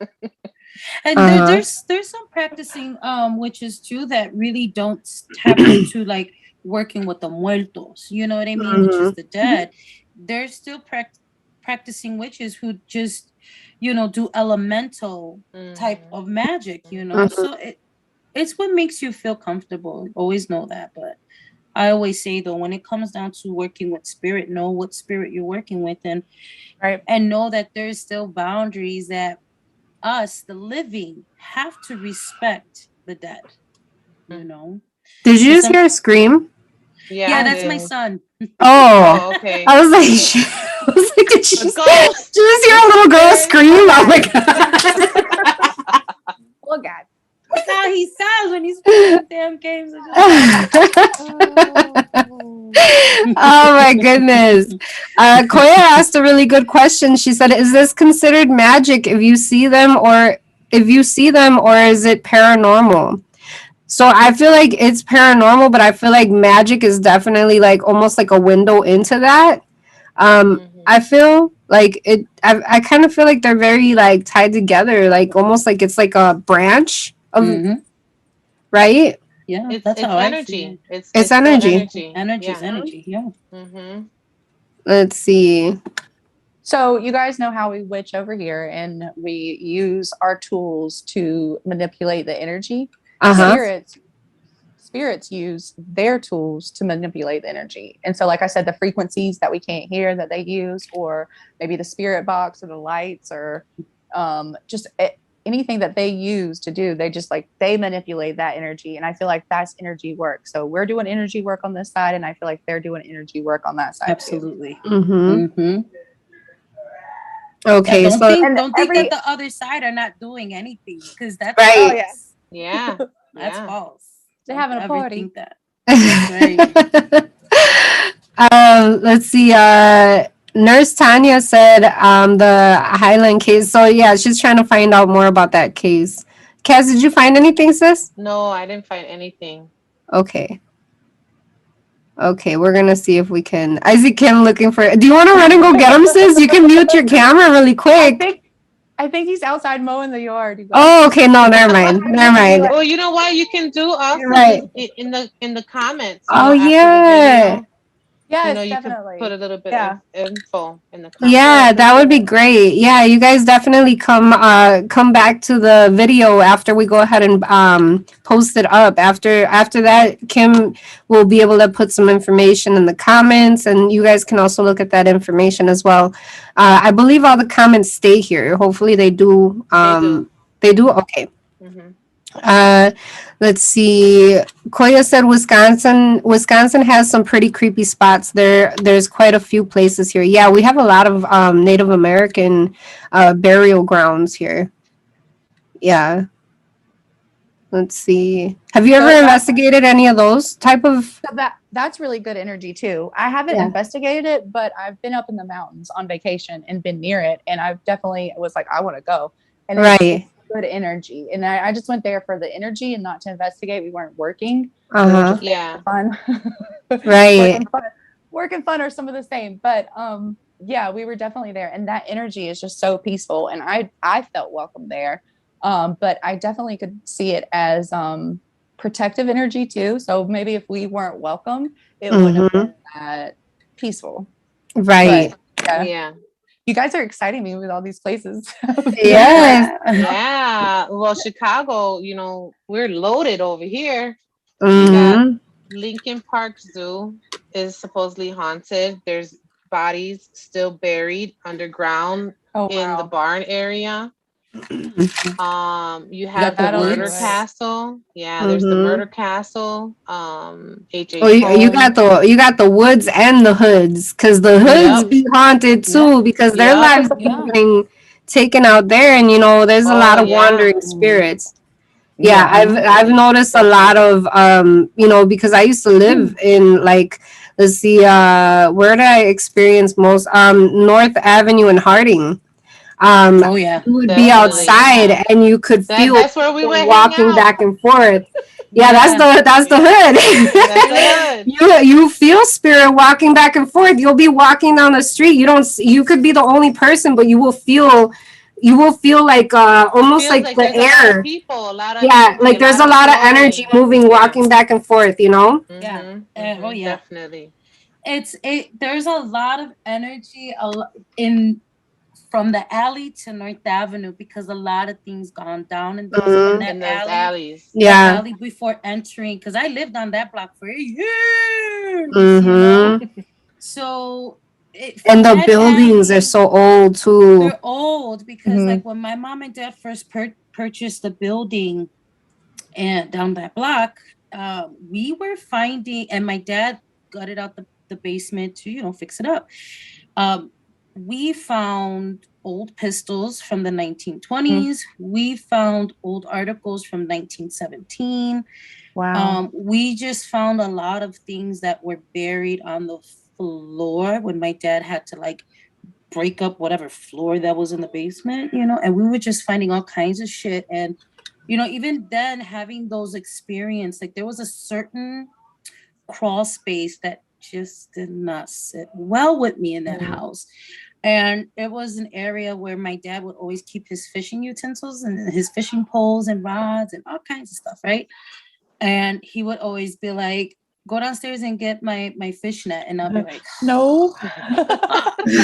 I don't want to go down there. And then No. every house has the sewer, right? The Mm. main sewer for the house. So I would always think that fucking it's gonna come down there. Yeah. Oh my gosh. So I in my mind I was like, shit, there's two things that fucking bother me: that the cross space, and the fucking sewer. It was just something about the cross space. It could be bright. You can have like this type of light in there, and I swear to God, that cross space will still be black. And I was just like, I hated it. But there's a lot of wandering energies definitely in that corner from the alley going up towards North Avenue. Yeah. Yes, I where will I agree with grew you. up is not too far from there. It's probably about 5 blocks from where Chimu grew up. And I feel like that's why there's a lot of there's a lot of violence that happens in those neighborhoods. Yes. It is. I'm sorry, sis. Go ahead, continue. No, you're fine. Yeah, just in that area, there's people that have died in the alley by my house. And even as a young child, the way we lived on the second floor, my grandmother was in the first floor. And my mom always kept the light to the stairs off, and the only switch to turn the motherfucker on is at the top of the stairs. So I'm gunning it. Oh my gosh. Every time I'm going up the stairs, and every time I will look up there, there'd be a fucking shadow figure standing there and creeped out all the time. All the time I would just see a silhouette, and I'm like, okay, here we go. Right. It's almost like you don't look back, right? Like don't look back. Or don't ass cheeks are clenched together, like the wall. I'm like this, trying to find it's horrible. And I swear to you till this day, now that we have phones with flashlights, I will turn on the flashlight to my phone. Do it. And still, I don't run up the stairs this time because I'm getting a little old. Right. But I'll shine it up there like, okay, don't scare me no more. Right. Yeah. I wonder if there's something with the darkness that they can, because I've had sleep paralysis has happened to me twice, and it was very intense. I feel like more than that. Have you? I'm glad I've only had it twice, and twice severely. There was one time not too long ago. My most recent time that it almost happened. I don't count it as one of the times because it almost happened, but I literally fought it. I woke up like cursing at it, like, you motherfucker, get the fuck out. And that's how it didn't do it to me. But the other times, like when I've been scared, where I literally can't move, can't say anything, my eyes are open, but I'm frozen. And when I do see the spirit that's doing it, it's standing in the dark.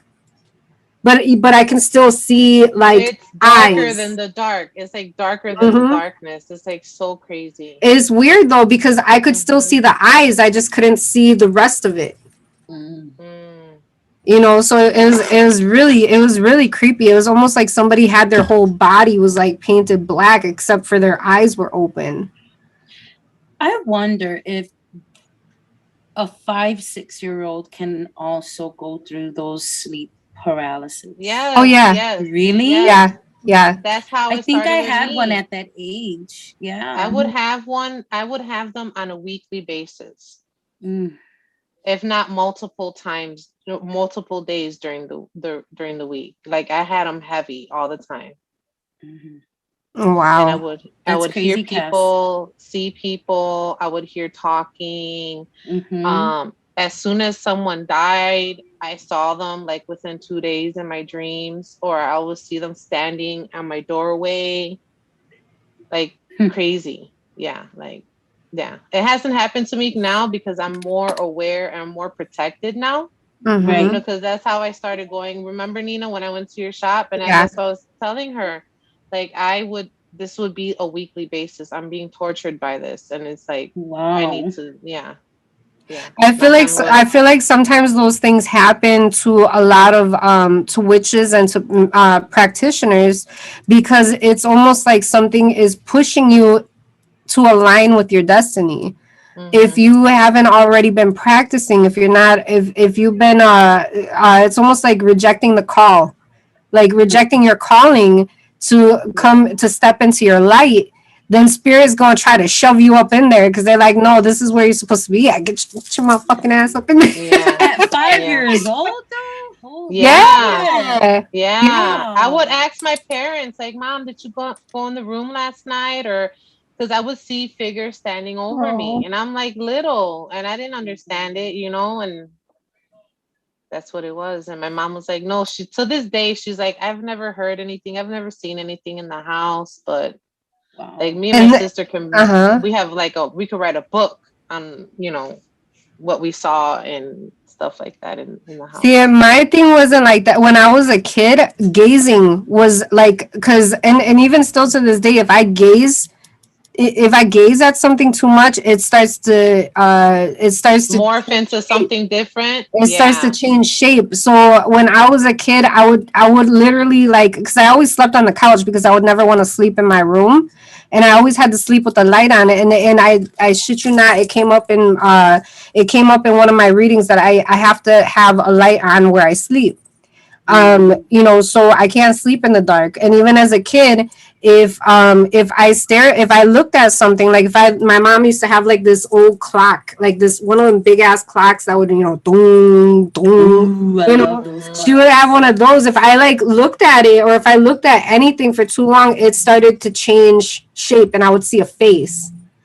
So it would happen, like, and it would almost be like a face would start to come out of it, like almost like that, like, so it just, I wouldn't look at anything for too long. I would try not to stare at things, and auras too was another thing that I would pick up on when I was a kid. So yeah, as a kid, is definitely like, there's things that like try to align you with what you're supposed to be doing. Mm-hmm. Mm-hmm. Interesting. That is really interesting. Right? That's Oh, interesting. we have a question here for Kim. And this is coming from Whispers of Three. Have you investigated any places in Charleston, South Carolina? Ooh, so that is what we're doing right now. We are Wow. investigating Charleston, South Carolina, and that's where my husband was today. He was at the Historical Society and the library doing all the research for the cases. So we're on it right now. That's so cool. Nice. Nice. Exciting. Is there somewhere they can keep up with you, sis? Like what you guys are working on, or like any websites or anything where you guys post things? So we have afterlifetours.net, and that has some of our evidence, like EVPs. So there's Okay. recordings on there that you can go see. And then we also have a Facebook page for Afterlife Tours and Savannah Ghost Research Society. And then my husband and I are both on Facebook as Kim Dunn and Ryan Dunn. So we usually post on some of those, and our personal pages, we kind of get excited too. So you'll see on my Right. page today, he posted a picture that he's at the Historical Society, and somebody was like, "Oh, I know what you're doing." Right. Yeah. So we haven't posted to that anywhere publicly, like business wise, but he's definitely doing sneak peeks, I guess, on his personal Teaser. page. He's such a tease. Yes. Uh-huh. And if you know us, you catch on real quick. You're like, "Oh, okay. Yeah. See you." Oh, Rebecca's here too. Hey, sis. Hey. Let's see. Oh, here we go. Nightwind Face says, Kim, I'd love to read all your stories. Where can we find them? Okay. Definitely Amazon.com. My husband's book is called Savannah's Afterlife, and he has two out. So there's Savannah's Afterlife and then Savannah's Afterlife 2. And those are chronologically in order, starting when we first started to investigate on until our most recent one. But he's working on those. So he's working on the third book and one for St. Augustine. I'm sure there'll be more books. Plenty more. Awesome. Probably going to be I a could just Charleston imagine. book. Oh, I love that. Oh, and the goal is to go up the East Coast. So Yes. And then hang a left for And Chicago. then hey, yeah. Right. I Let's definitely see. got to get him to watch this video on the part where everybody was like, oh yeah, we have this and the zoo and this and that. Right. Mhm, I'll be mhm. like, yeah, let's go. See work and play. We'll go near the witch's ball. Yes. Yeah. Let's see. Night One Faye also said, Kim, what advice do you have for a witch that gets spirits wanting to communicate with them? Yeah, good question. If you want to communicate, then well, before, even if you do or if you don't, I would set up barriers. I would put things out like angelica root or palo santo, and these things are they get rid of the unwanted, but they keep the angelica root that will keep your ancestors and your spirit guides and your the angels that watch over you.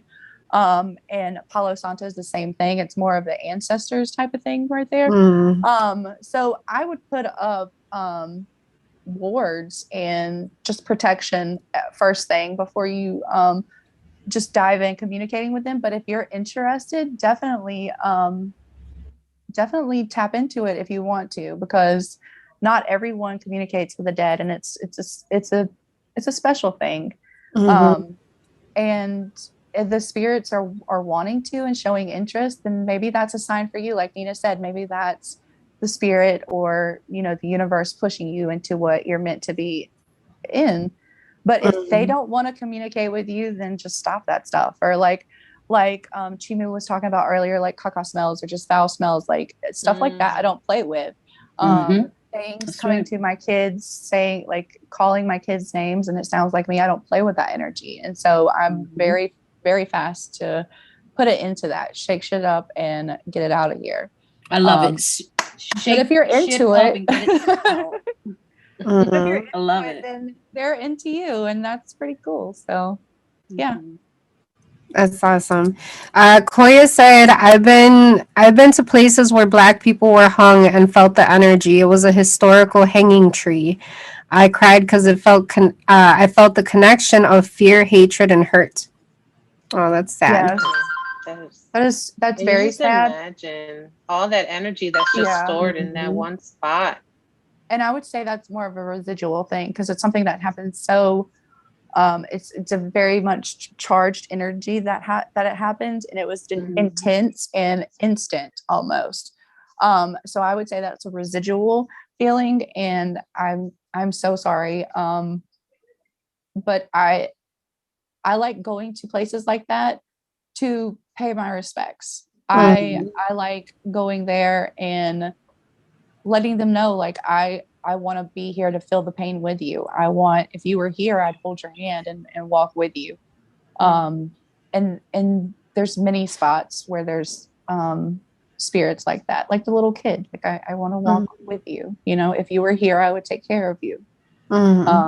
Type of thing. So I like to go and pay respects, but it is a very intense, emotional experience for sure.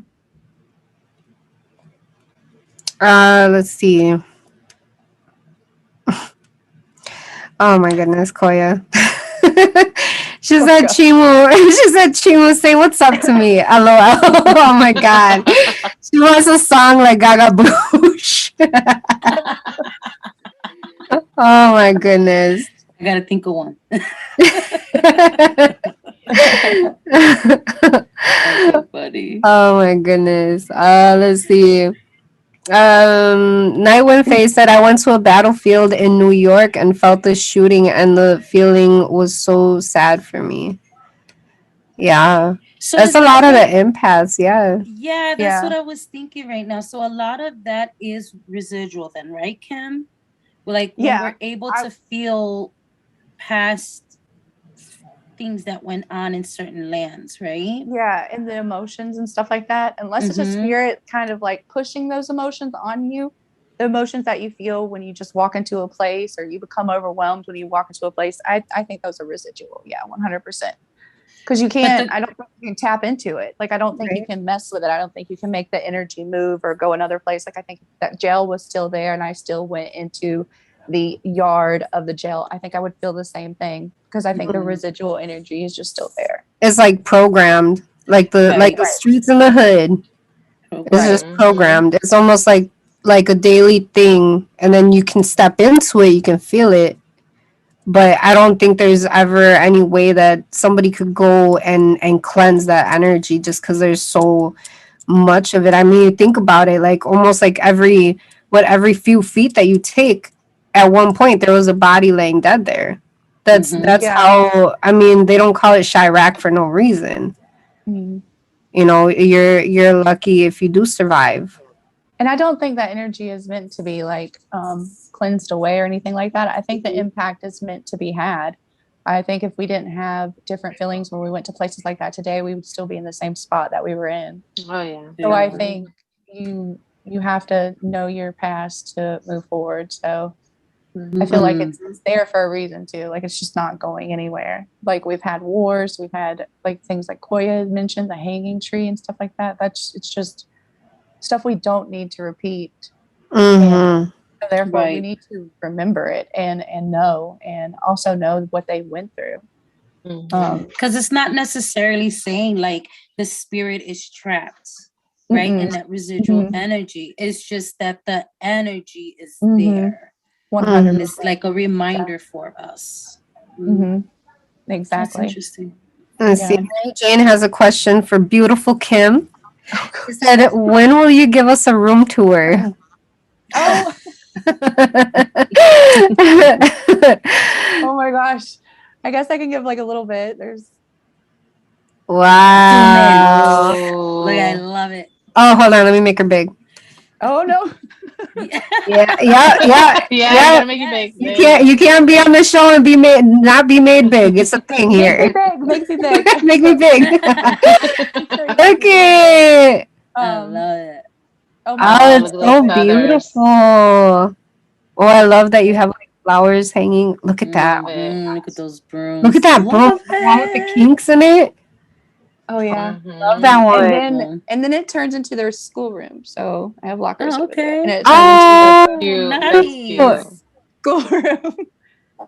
But this side over here, well, the whole room used to be mine, and I just made the schoolroom bigger. They've gotten bigger. They're in high school and middle school now. And then I have like, that's our living room, but I have a bookshelf corner over there with like a little witchy corner and trunk. Oh, I love that. But yeah, they got a little bigger, so their space in school got a little bigger. Yeah. Let's see. Thank you so much, sis, for showing us your. The whole house is like that. Like my living room, my mantle, and then Ryan's office is really like horror themed. He has like like some masks. Is that where we seen you for the one of the workshops? Yeah. No, it was for Witchmas. Yeah, it was Witchmas. Yeah, it was Witchmas. Yeah, they put me in there and closed the door. This room's pretty open. So everybody has to be quiet right now. I'm like, shh. But for Witchmas, they knew I was going to get rowdy. They were like, stay in here. That's funny. Let's see. Oh, okay, here we go. Another question. I'm like scrolling throughout. There's so many comments. Let's see. Night One Face said, Kim, what advice? Oh, wait. Oh, I already asked that. Okay. Let's see. Okay, Johnny Dragon said, Kim, my dad passed away. I feel my dad. I see my dad in my dreams too. That's so beautiful because a lot of us just have to mourn it without their help. And I feel like he's probably helping you along the way. So I think that's pretty beautiful. Yeah, there's still that connection there. Yeah. Now, sis, I have a question for you. So, okay, there has been a couple of times that I have, I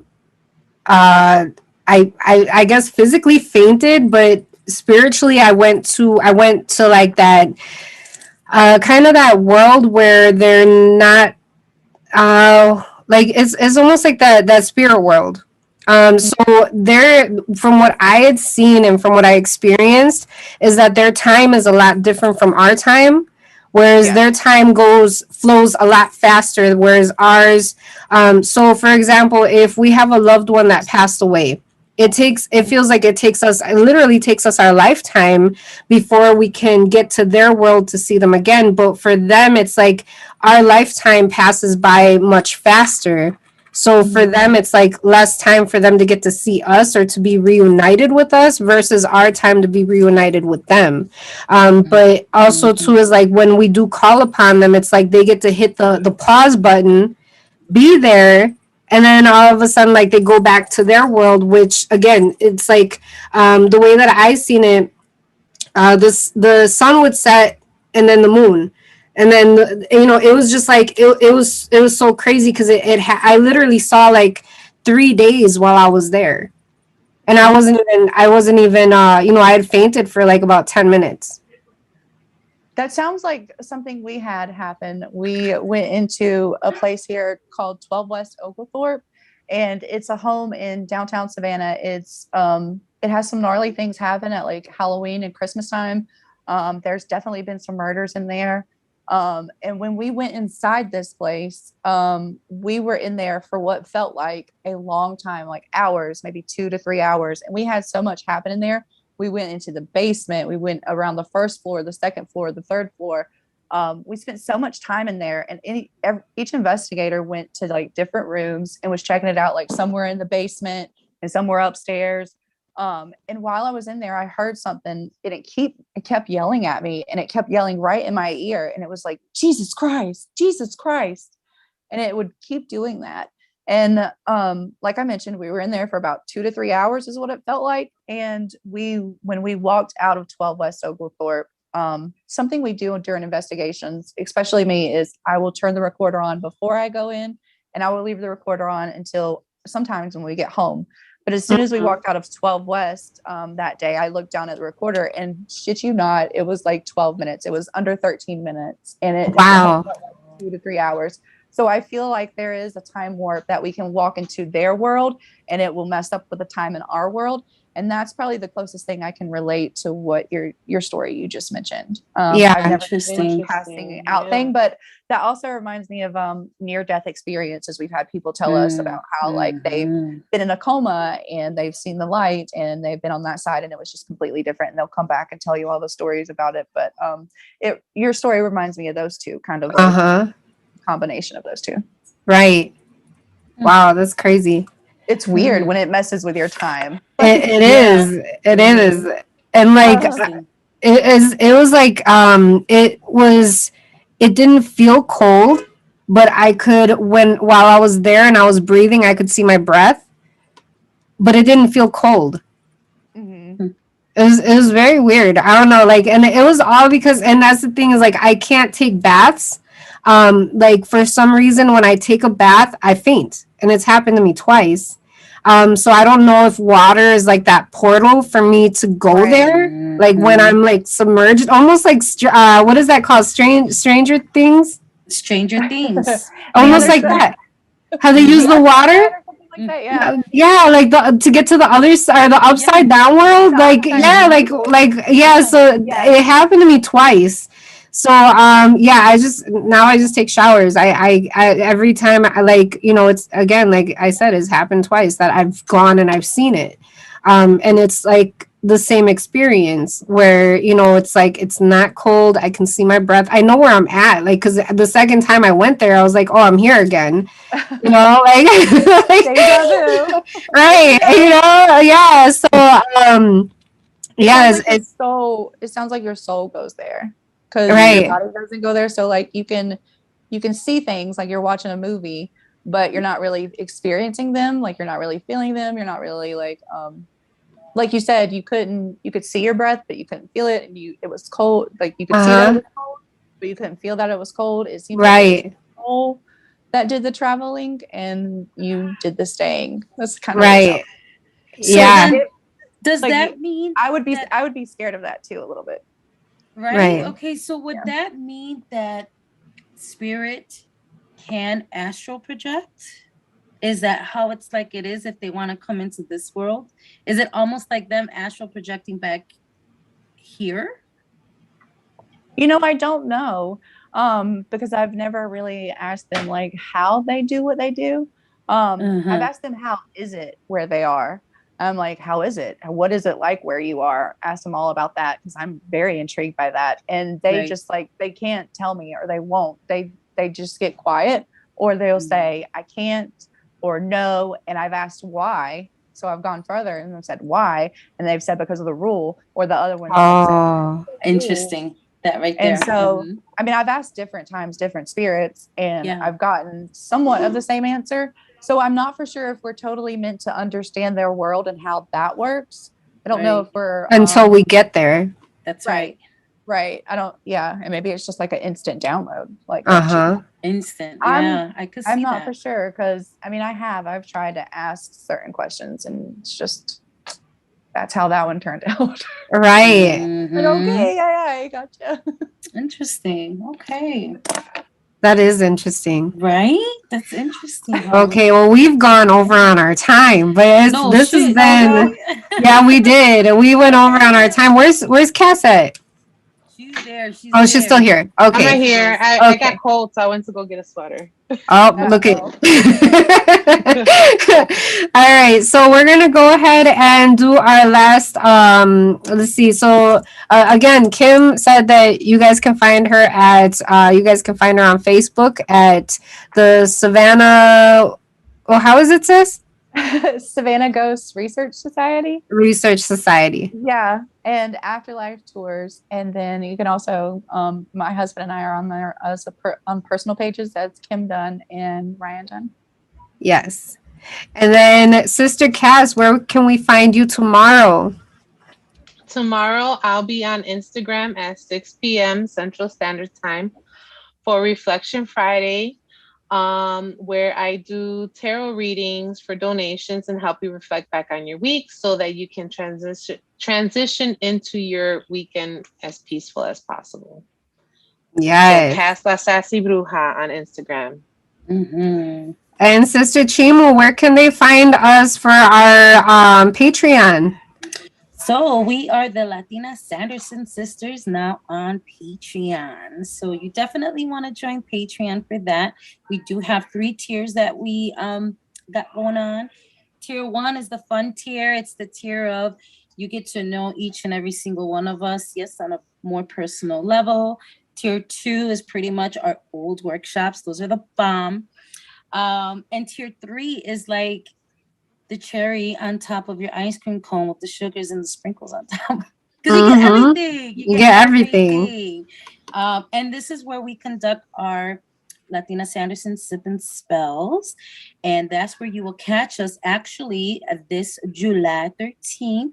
We will be doing our Love Potion Pillow Talk. We're going back to our yoni. It's the time, it's the season for it. So catch us on Patreon. And if you have any questions, topic suggestions, we write them down. We listen to you guys. We hear you. You could definitely send us a email at all capital letters. It is HOSVR3@gmail.com.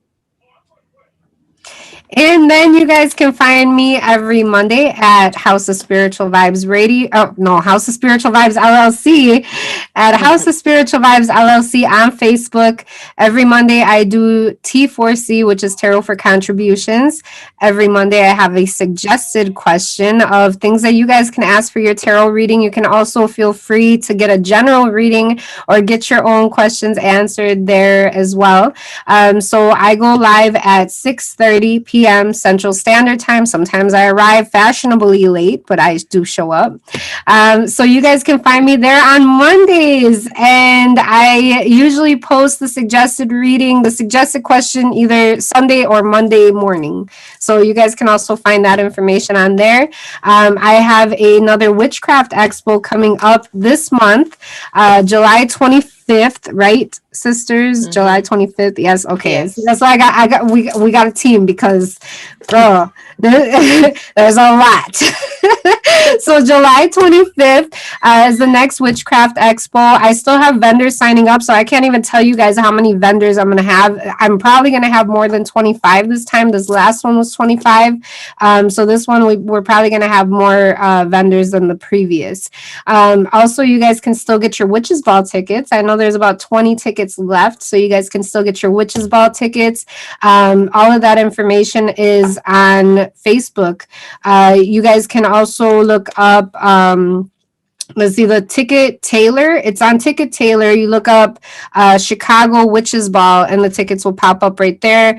You guys can also look here on YouTube because the promo video is here as well, and all the link and everything is all in there. And you guys can find out more information about the Witches Ball by following that link. One thing that I am going to let you guys know I'm really excited about is that we have a authentic Aztec danza group that's going to be performing the opening ceremony this year at the Witches Ball. So it's going to be a very powerful ceremony. You guys will also see some clips in the promo videos. Those clips are the actual group that is going to be performing at the Witches Ball as well. And I am opening a shop here in Wisconsin, so I do have a where you guys can send donations so that it helps me to get everything that I need to open up my shop here. But I will be opening a shop here in Wisconsin. Again, all of that information you guys can find on Facebook, and I will be keeping you guys posted on YouTube as well. So I think that is it. Right? That's it, sisters. Okay, because sometimes I forget. They're like, don't forget that you got this. And I'm like, oh, yeah. Okay. Whew. All right, so we got it all out. So that is it, you guys. Thank you guys so much, Sister Kim. It was a pleasure having you on today's show. Thank you Thank so you much for so having us. I much. was so excited about this. We'll have to do it again. Yeah, sure. we're gonna have to do it again. Yeah, definitely. Yeah, so cleanse and protect. yes, cleanse and protect. That's right. Yeah. That's right. So, so thank you so much again, sis, for blessing us with your presence here and really helping to get some information out there. I feel like this was a really good show for everybody if they've had interest in, interest in the paranormal.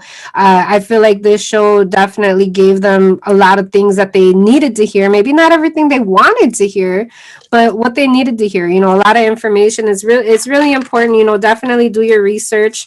And hopefully we'll have Sister Kim back again very soon. So you guys don't forget, if you have any questions, please post those here in the comments. Even if you're watching the show later on, Kim will be coming onto the comments and she'll be posting information there as well. Like Kim's like, thank you for reminding me. So,